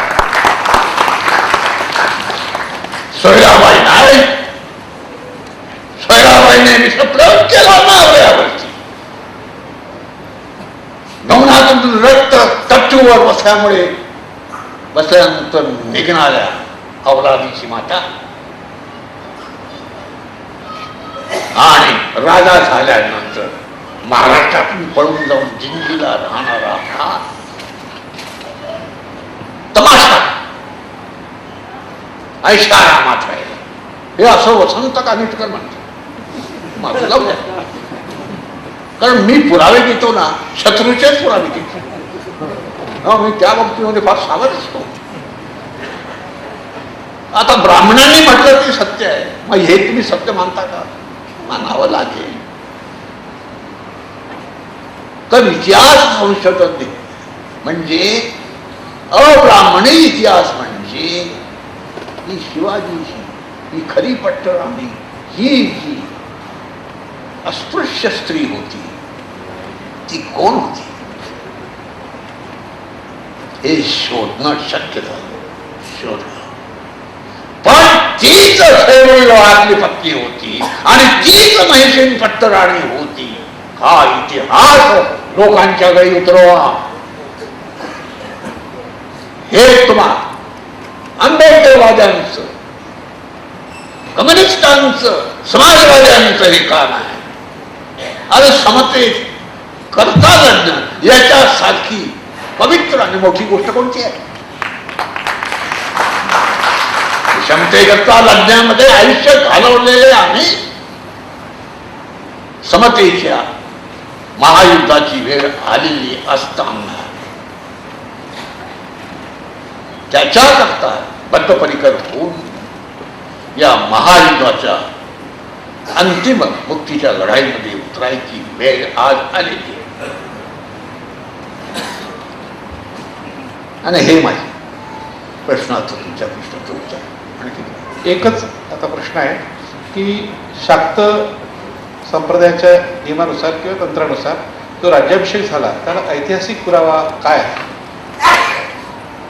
ऐतिहासिक पुरावा जो आपणाला मिळालेला आहे तो कोणत्या स्वरूपाचा आहे? सगळ्यात विश्वसनीय ऐतिहासिक पुरावा जे शकावली आहे. जे शकावलीमध्येही ती तारीख सांगितली आहे आणि शाक्त राज्याभिषेक असं म्हटलेलं आहे. पण तेवढंच सांगून ते थांबले. निश्चळपुरीनी जो त्याचा ग्रंथ लिहिला होता असं तुम्ही सांगितलं, कारण ते जे काही पोथी किंवा ते विधी आणि ते मंत्र त्यांनी म्हटले त्या मंत्राची ही पोथी भांडारकर ओरिएंटल रिसर्च इन्स्टिट्यूट मध्ये आहे. तिचं मराठी भाषांतरही उपलब्ध आहे. तो जेम्स लेन जो आला होता त्याने ते सगळं पाहिजे. ज्या जेम्स लेनच्या विरुद्ध महाराष्ट्रात वादळ उठलं, गंगाभट्टाच्या पोथीचा एक पोथी आहे, ती तर छापलेली आहे. छापलेली आहे, पण ही छापलेली नाही आहे. ही छापलेली पोथी आहे म्हणून काय झालं? पण प्रकाशित करता येईल. प्रकाशित कोण करेल? असं आहे की अब्राह्मणी इतिहास उजेडात येऊ नये याच्याकरता ते छापायचं नाही आणि ब्राह्मणी छापायचं असं ज्या देशात चाललेलं आहे तिथं त्यांच्याकडून तुम्ही दुसरी कोणती अपेक्षा? आपण काय करू शकतो त्यासाठी? आपण तिची मूळ पोथी पाहणं आणि प्रसिद्ध करू शकतो आणि प्रसिद्ध करता येत असं तर करणं. त्यांच्याकडे उपलब्ध हे शूद्राची शूद्रांनी आपल्या मुक्तीचं साहित्य प्रसिद्ध करणं ही अपेक्षा काही अवाजवी नाही. बरोबर.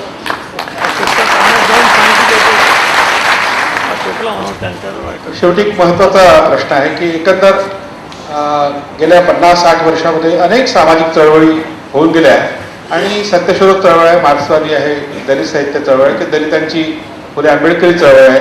सगळी चळवळी जी आहे ती सामाजिक परिवर्तन करण्याच्या दिशेनेच वाटचाल करते आहे आणि त्याच वाटचालीचा एक टप्पा म्हणून मराठा सेवा संघ आहे असं आम्हाला वाटतं. तर मराठा सेवा संघ आणि त्याशी संबंधित जेवढं काही कार्य आहे त्यासंबंधी आपलं काय मत आहे आणि त्याला आपण काय मार्गदर्शन करू शकता? हे बघा,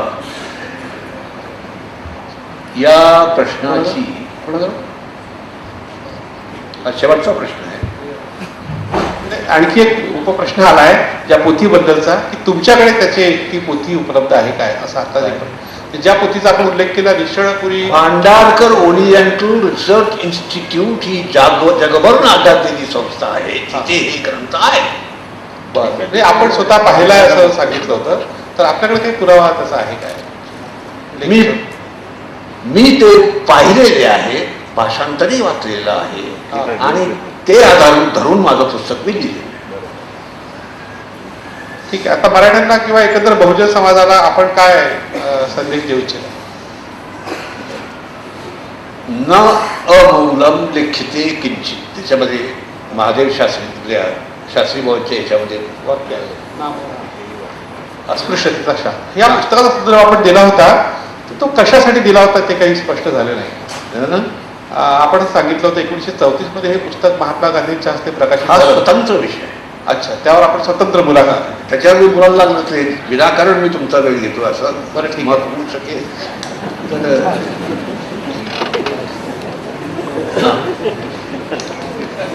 न अमूलम लिख्यते किंचित, पुरावा नसलेलं मी किंचितही सांगत नाही असं महामहोपाध्याय पाठक शास्त्री म्हणतात.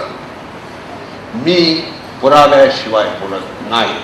आणि पुरावे असे की जे कोणत्याही ब्राह्मणाला नाकारता येणार नाही. तर आता माझं पुस्तक आहे, ते पुस्तक त्याचं खंडन करा. मी खंडनाची वाट पाहतोय, माझे हात शिवशिवत आहे. लढायला कोणी मैदानात उतरत नाही. तर आता मराठा सेवक संघ, त्याला मी काय सांगायचं. या तुकोबारायांच्या संमेलनात, बरोबर, साहित्य परिषद, पण संमेलन साहित्य सभा, म्हणजे पण संमेलन साहित्य संमेलन, तुकोबारा साहित्य परिषद, पण तुकोबांच्या नावाने ते होते. बरोबर. शिवाजी प्रमाणे तुकोबांच्याही जीवनामध्ये प्रसंग आला.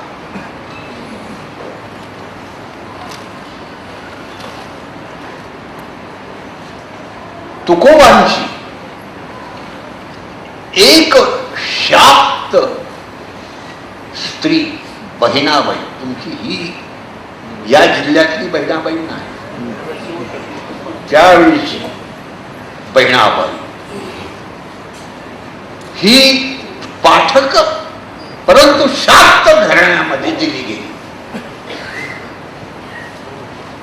आणि शाक्त असल्यामुळे ती संस्कृत पंडिता झाली. आणि संस्कृत पंडिता आणि शाक्त पंडिता असल्यामुळे तिने बौद्ध वाङ्मयाचा जे सापडेल त्याचा अभ्यास केला. अश्वघोषाचं वज्रसूची नावाचं काव्य, वर्णजाती व्यवस्थेचं खंडन करणार पहिल्या शतकामधलं त्याची पोथी तिने मराठी भाषांतरासह तुकोबांना वाचून दाखवलं. हे जे मी सांगतोय, पुन्हा आणखी न अंगुलम लिख्यते किंचित,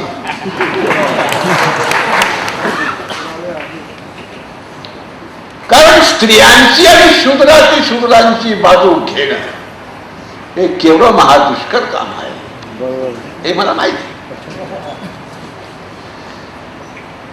ती पोथी वाचल्यानंतर, मराठीमध्ये ती भाषांतर ऐकल्यानंतर तुकोबांनी तिला त्याचा अभंगानुवाद करायला सांगितला. तो अभंगानुवाद झाला आणि मग त्या ब्राह्मण वृंदामध्ये, ब्रह्मवृंदामध्ये काय पसरलं. ब्राह्मणांचं सर्वात मोठं धार्मिक कर्तव्य कोणतं?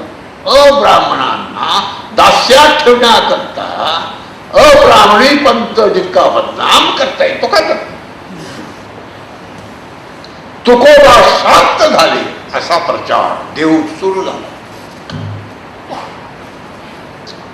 सगळ्या गोष्टींना क्षमा आहे. या देशामध्ये एका गोष्टीला क्षमा नाही, आणि ते म्हणजे जात्यंतराकरता लढणं हे अक्षम्य अपराध.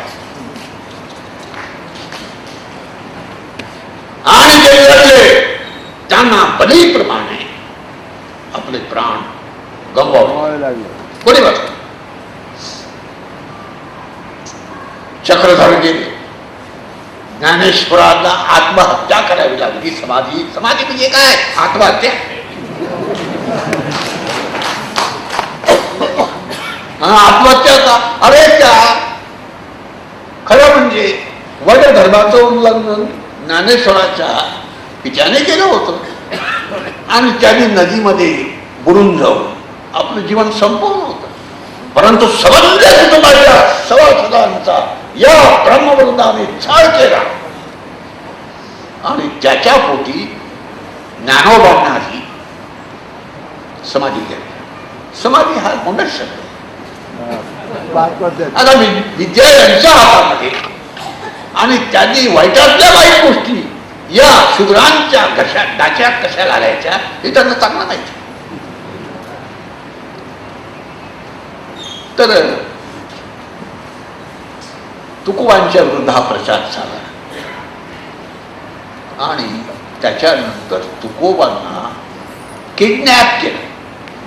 आम्हाला मराठी शब्द वापरला तर नाही कळणार.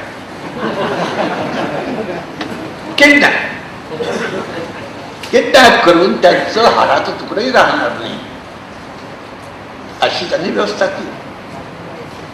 आणि ही तुम्हाला मी घटना सांगतो असं नाही. आह साळुंखे आणि सदानंद मोरे, तुकोबा मोरे होते आणि त्यांचा वंशज तिथे तत्वज्ञान विभागामध्ये पुणे विद्यापीठामध्ये आलेली आहे. आणि तो वाचुंकला त्यांचे तुकोबा आपला प्राण गमवावा लागला. हे पुस्तक त्यांचं बाहेर आल्यानंतर सदानंद मोरेने त्यांच्यावर हल्ला चढवला. हे काय एक लक्षात घ्या, मला आह साळुंखे गुरु मानतात, पण गुरुला समजून घेणारे शिष्य फार क्वचित येतात आणि त्यांना शरद पाटील समजायला फार वर्ष घालावं लागलं. काय मी काही समजायला कठीण आहे असं नाही, पण त्यांना शॉर्टकट पाहिजे. मुक्तीच्या महायुद्धामध्ये शॉर्टकट चालत नाही. लॉंग कट आहे. तुम्ही जिवंत राहिला अखेरपर्यंत भाग्यवान, नाही राहिला तर कोणाच्या हातामध्ये तो वारसा सोपवा. तर ज्या वेळेला हा वाद जुंपला, तुकोबा राहिले वैकुंठाला न जाताना, वैकुंठाला म्हणजे तुम्हाला मी एक सांगतो, आमच्या संस्कृत व्याकरणामध्ये एक श्लोक आहे. ही तुमची विद्येची जी देवता आहे सरस्वती, ही म्हणे उठली, बाहेर आली आणि आपण सरस्वतीने कोणाच्या घरात जावं असा तिच्या पुढे प्रश्न पडला. मी जे सांगतोय ते सिद्धांत कौमुदीमध्ये तो श्लोक आहे, सिद्धांत कौमुदी, लक्षात. आणि जेव्हा तिने नजर टाकली, सगळीकडे पाहिलं, तिला सगळे दिसले. शूद्र दिसले, अतिशूद्र दिसले, ओबीसी दिसले. ओबीसी दिसले, तुम्ही मराठा.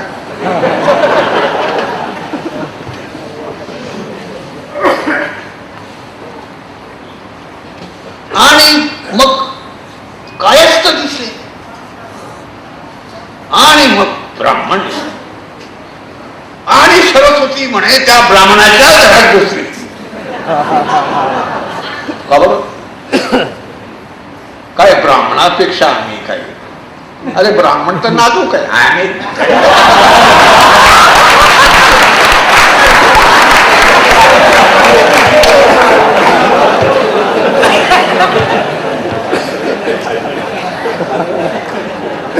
आणि ते घुसून ते अजूनही तडफड असते. पाण्याच्या बाहेर काय गेला? अरे बा, आता तू तुझ्या उघड्या डोळ्यांनी पाहून सुद्धा आमच्या सध्या दंगट सूत्राला सोडलं आणि त्यांच्याकडे घुसली. तर हा श्लोक जो आहे तो त्यांनी लिहिला आहे, माझ्या काही मी लिहिलं काय की ब्राह्मणांचं जे काही छिद्रान्वेषण जे आहे ते आतापर्यंत करता आलं असतं, पण त्याला एक वेगळं तत्वज्ञान लागतं, फिलॉसॉफी, वेगळी विचारवृत्ती, वेगळं एस्थेटिक लागतं. ते तुम्ही शोधलंच नाही, ते मी शोधलं, त्याला मी काय करू? तर मी साळुंख्यांना लगेच पत्र दिलं. ते काय, मला इतके वर्ष राजकारणामध्ये घालून मी हे भाजप आणि काँग्रेसवाले यांचं जसं कोमल हृदय आहे तसं माझं कोमल हृदय नाही, मी शूद्र आहे, दगडी हृदय. पण ते द्रवतं, दगडालाही पादर फुटतो. आणि मला कोमल हृदयापेक्षा दगडी माणसाचा पादर जास्त लवकर. कोमल म्हणजे मुळमुळू वाचत आणि दगडातून पाण्याचा झरा बाहेर पडतो म्हणजे आर्टिजन वेल सारखा. मी त्या आव्हानाला लिहिलं, म्हटलं हे तुमचं काम नाही साळुंखे, हे माझ्याकडे सोपवा, मी या मोडेला बघतो. आता आव्हान म्हणजे ते डॉक्टर राहिलेले आणि मी साधा मॅट्रिक्युलेट मागतो. त्यांना वाटलं सदानंद मोदींना नवीन मी. आता त्या तुकारामाच्या गाथेमध्ये यांना घोटाळा मान्य होईल असा तुकारामाची हत्या झाली हा पुरावा कसा काय मिळणार? मिळू शकत नाही. आणि मग हार मानायची वेळ आली आणि मग तारेने मला पत्र दिलं, तुम्ही हस्तक्षेप करा. आणि मी हस्तक्षेप केला आणि मी ब्राह्मणांना ब्राह्मणीच पुरावा दिला. त्याप्रमाणे त्यांना ही बहिणाबाई दाखवली, ज्या बहिणाबाई करता शिवाजी तुकोबानुसार हत्या करण्यात आली. 1650 आणि तीच वेळ त्यांचा शिष्य असलेला शिवाजीवर आली. शाक्त राज्याभिषेकानंतर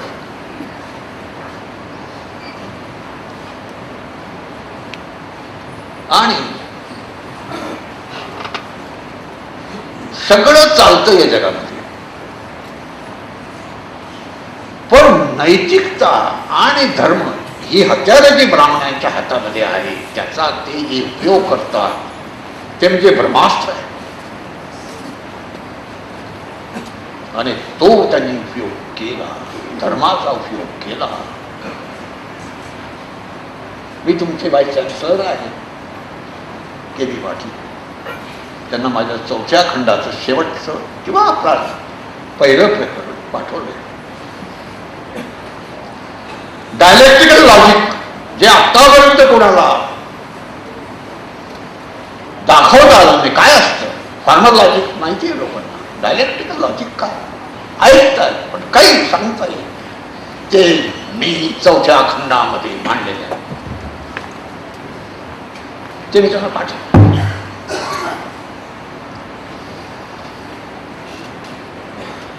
तर मग हा प्रश्न जेव्हा उभा राहिला त्यावेळेला मी बहिणाबाई हिच्यामुळे आणि शाक्त धर्म झाल्याची अफवा उठवल्यामुळे कारभाऱ्यांचा ऑफेन्सिव्ह सुरू झाला आणि त्याच्यामध्ये मोरोपंत पिंगळ्यापासून सगळे भट आणि सगळे काय असतो हे आजचे जे ठाकरे पिता पुत्र आहेत त्यांचे पूर्वज बडाले आमची हे ठाकरे जसे तसे त्यांचे पूर्वज.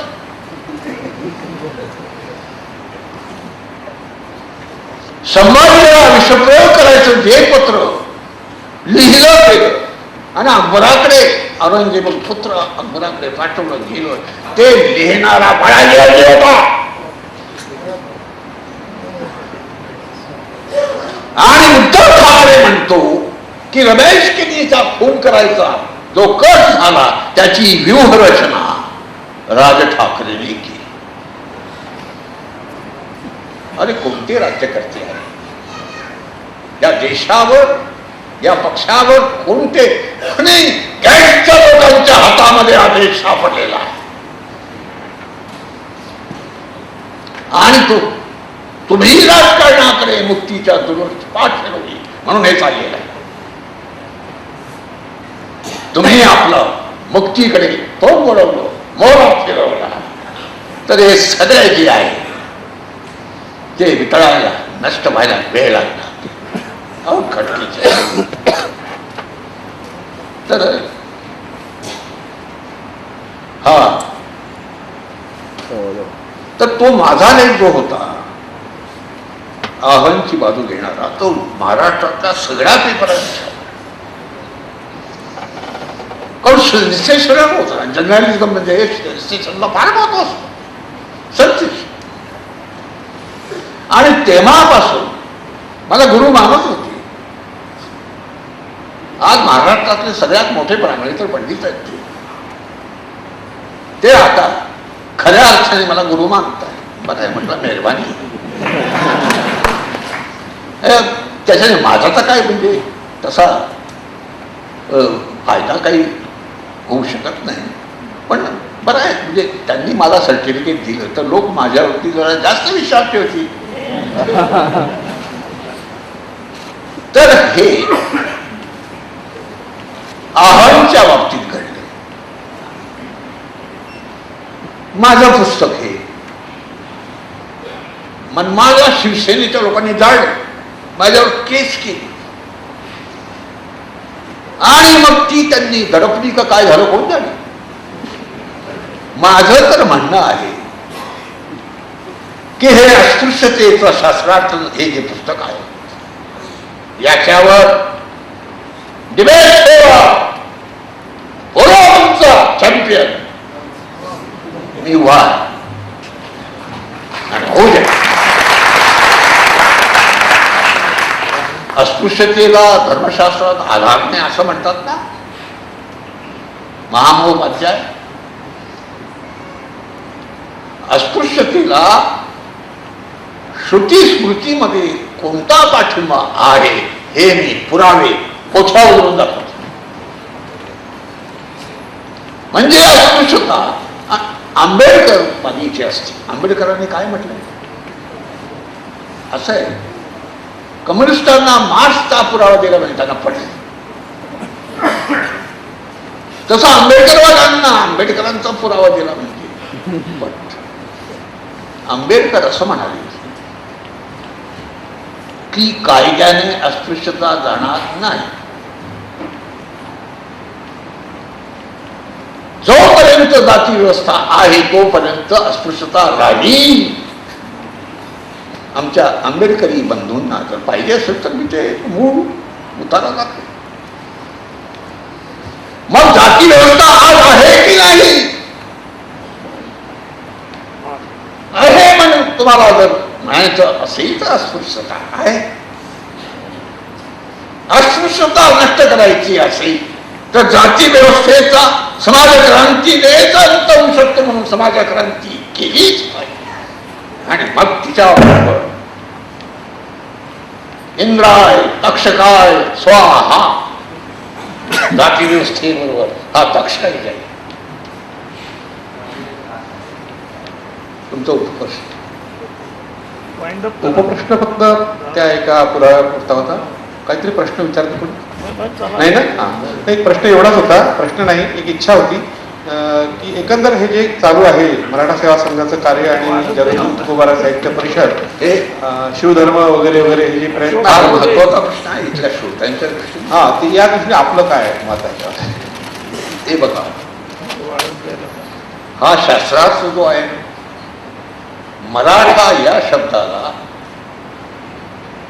धर्मशास्त्राने इतिहासात पुरावा नाही. माझ्या मुलाला इंजिनिअरिंग कॉलेज करता ओबीसी सर्टिफिकेट पाहिजे आणि माझी चिठ्ठी घेऊन तो आमच्या कापडण्याला गेला. त्याचा आयुष्यामध्ये तर बाकी काहीच कमवलं नाही, काय थोडंफार पुण्याई याची. हेडमास्टरने लगेच ते सगळं रेकॉर्ड उघडलं आणि 18व्या शतकातलं ते दाखला काढून त्याची कॉपी करून नचिकेतच्या हाती दिली. त्याच्यामध्ये जात कोणती आहे? कुणबी, मराठा नाही. तुमच्या या संमेलनाचे अध्यक्ष जयमनी कडू हे स्वतःला मराठा म्हणतात, ते कुणबी म्हणतात. विदर्भातले सगळे कुणबी आहे. आणि तुम्ही जे मराठे झाला ते मराठी नव्हते, ते कुणबीच होता. ही ब्राह्मणेतर चळवळ जी झाली त्या ब्राह्मणेतर चळवळीने तुम्हाला राज्योन्नयन झालेलं आहे. मी आज तुम्हाला हे सांगायचं होतं आणि राणाने मला ती संधी दिली. तुम्ही मीही ऐकण्याला आतुर आहे. हे दुसरा तुम्हाला सांगू शकत नाही, कारण नागव्या डोळ्यांनी ती दिसत नाही, ती एक्सरेने दिसते हे तुम्हाला माहिती आहे. आणि माझ्यापाशी जी फिलॉसॉफी मेथॉडॉलॉजी आहे ती एक्सरे पेक्षाही जास्त चला.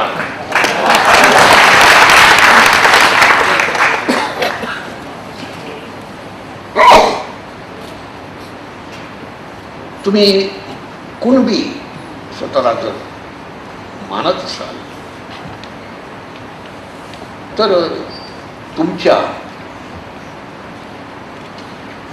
तुमची शेतकरी जात आहे, मिराजदार शेतकरी जात, माळी जात, हटकर जात, बंगर जात, शेती हा शेतकरी जात जी आहे ही इसवी सनाच्या 7व्या शतकापूर्वी नव्हती. बुद्धाने समाजक्रांती केली असं आंबेडकर म्हणतात. महत्तम समाजक्रांतिकारी होता.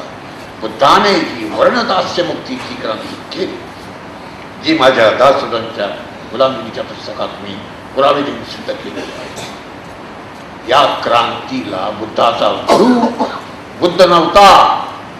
बुद्धाचा गुरु मुंगेर नावाचं बिहारमध्ये गाव आहे आणि तिथे मेंढक नावाचा गहपती होता.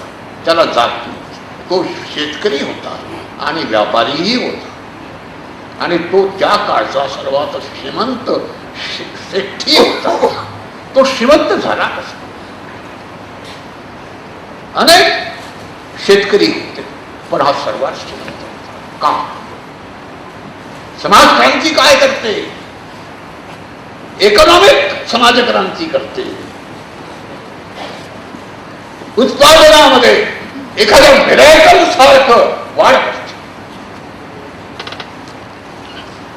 या मेंढकाची हे सगळे मी जे सांगतोय ते पिटकातलं आहे, विनय पिटकात. आणि ही जी कथा आहे ती सगळ्यांनी मिथ मानली, काल्पनिक मानली. 1.5 पान आहे, पण विनय पिटकामध्ये सगळ्यात महत्वाचं जर असेल तर ते 1.5 पान आहे. मेंढक इंग्रजीमध्ये भाषांतर करताना महाविद्वानही होते हे पाहता. सगळ्यांनी मेंढक शब्द लिहिला. मी तो मेंढक केला. तो शेतीबरोबर मेंढ्याही पाळत होता. पहिला मुद्दा. मेंढ्यांचं खत सगळ्या खतापेक्षा जराळ असतं. हे ज्याला शेती त्याने केली त्याला माहिती. मी शेती केली पण शरद जोशी प्रमाणे केली.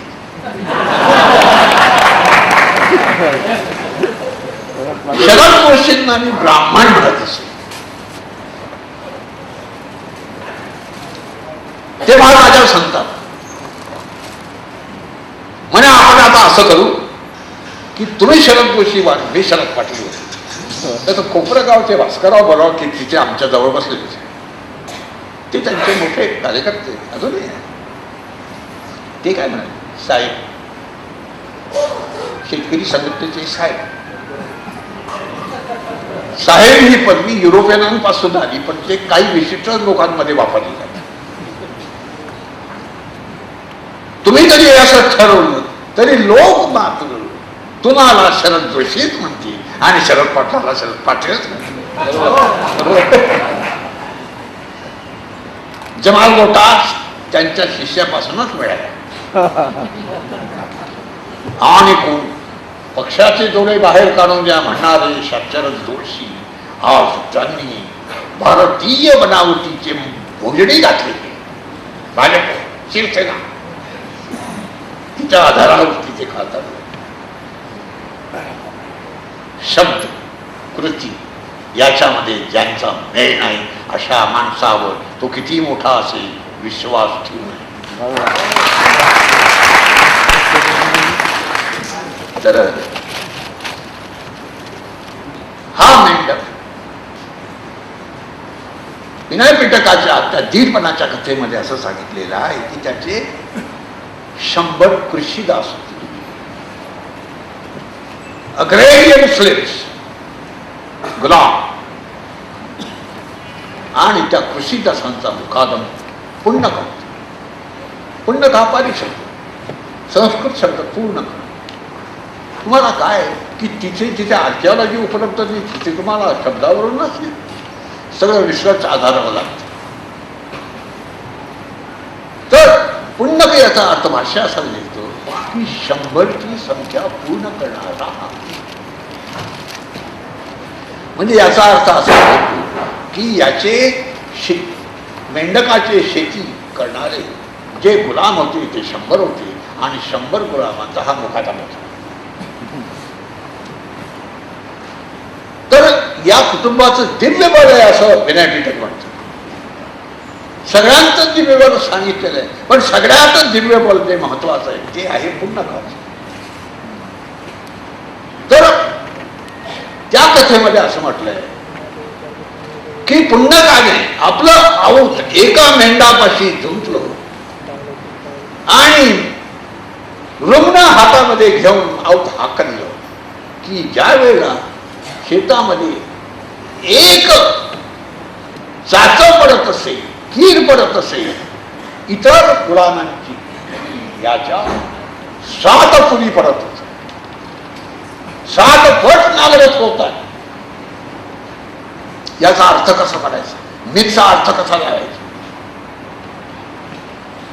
तर गुलाम जो आहे त्याला लंगटी, उकिड्याऐवजी लंगटी करतात दिली, शिळपाक अन्न दिलं, जास्तीत जास्त राहून त्याला मारलं.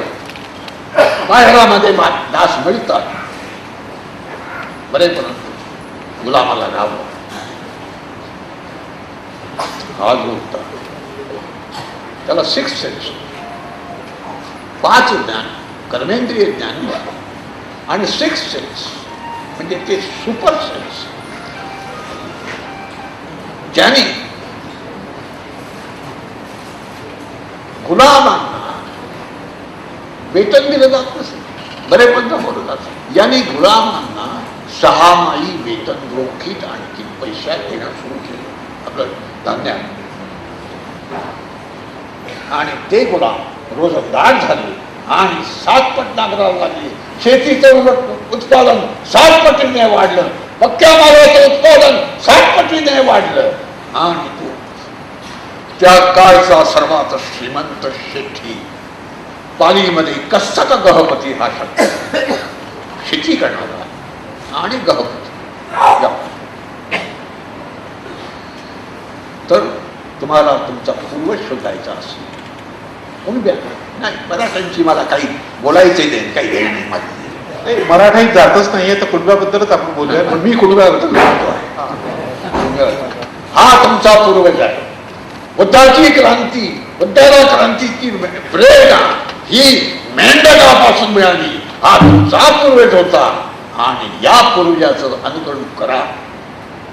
आणि या एखाद्या अजगराप्रमाणे विळखा घालून बसलेल्या या भारतीय समाज देहावर जातीव्यवस्थेचा विळखा घालून बसलेल्या या अजगराला तोडून छंदबिंद करून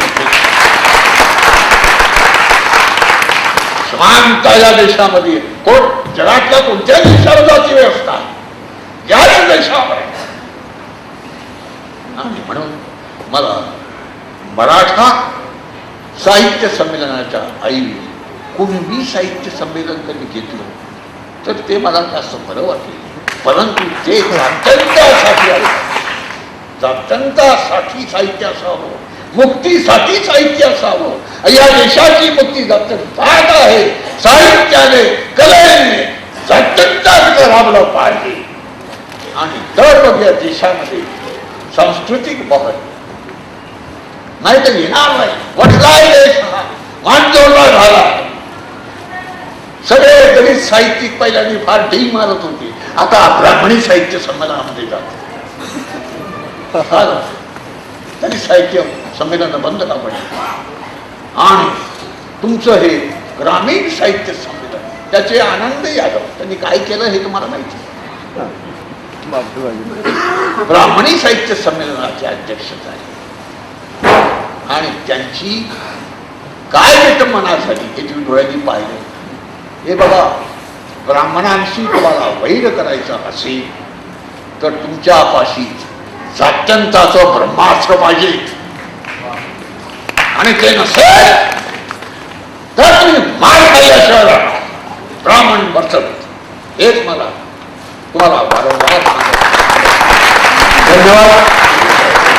काँग्रेस शरद पाटील आज आपल्याकडे आपल्या भारताच्या इतिहासामध्ये जेवढे काही विद्वान या क्षेत्रामध्ये झालेले आहेत त्यात महापंडित राहुल सांकृत्याय, दामोदर धर्मांत कोसंबी, देवीप्रसाद चट्टोपाध्याय, रामशरण शर्मा, आहा साळुंके सर अशा मोठ्या विद्वानांना सुद्धा दिशा देणारे असे काँग्रेस शरद पाटील आपल्याला दिशा देण्यात आले. त्यांचे मी आभार यासाठी मानत नाही की ते मी त्याला गुरु मानलेले आहे, ते मला अजून शिष्य मानत नाही. सर्वांच्या साक्षीची माझी इच्छा आहे की त्यांनी मला शिष्य मानावं आणि नाही मानलं तरी एकलव्यासारखं आपण सर्व त्यांच्या साहित्याचा त्यांच्या विचाराचा अभ्यास करीत राहू एवढा दिलासा देतो आणि या ठिकाणी थांबतो. त्यांच्या प्रति मी कृतज्ञ आहे.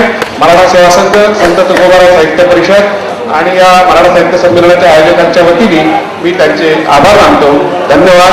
ही मुलाखत याच ठिकाणी संपते.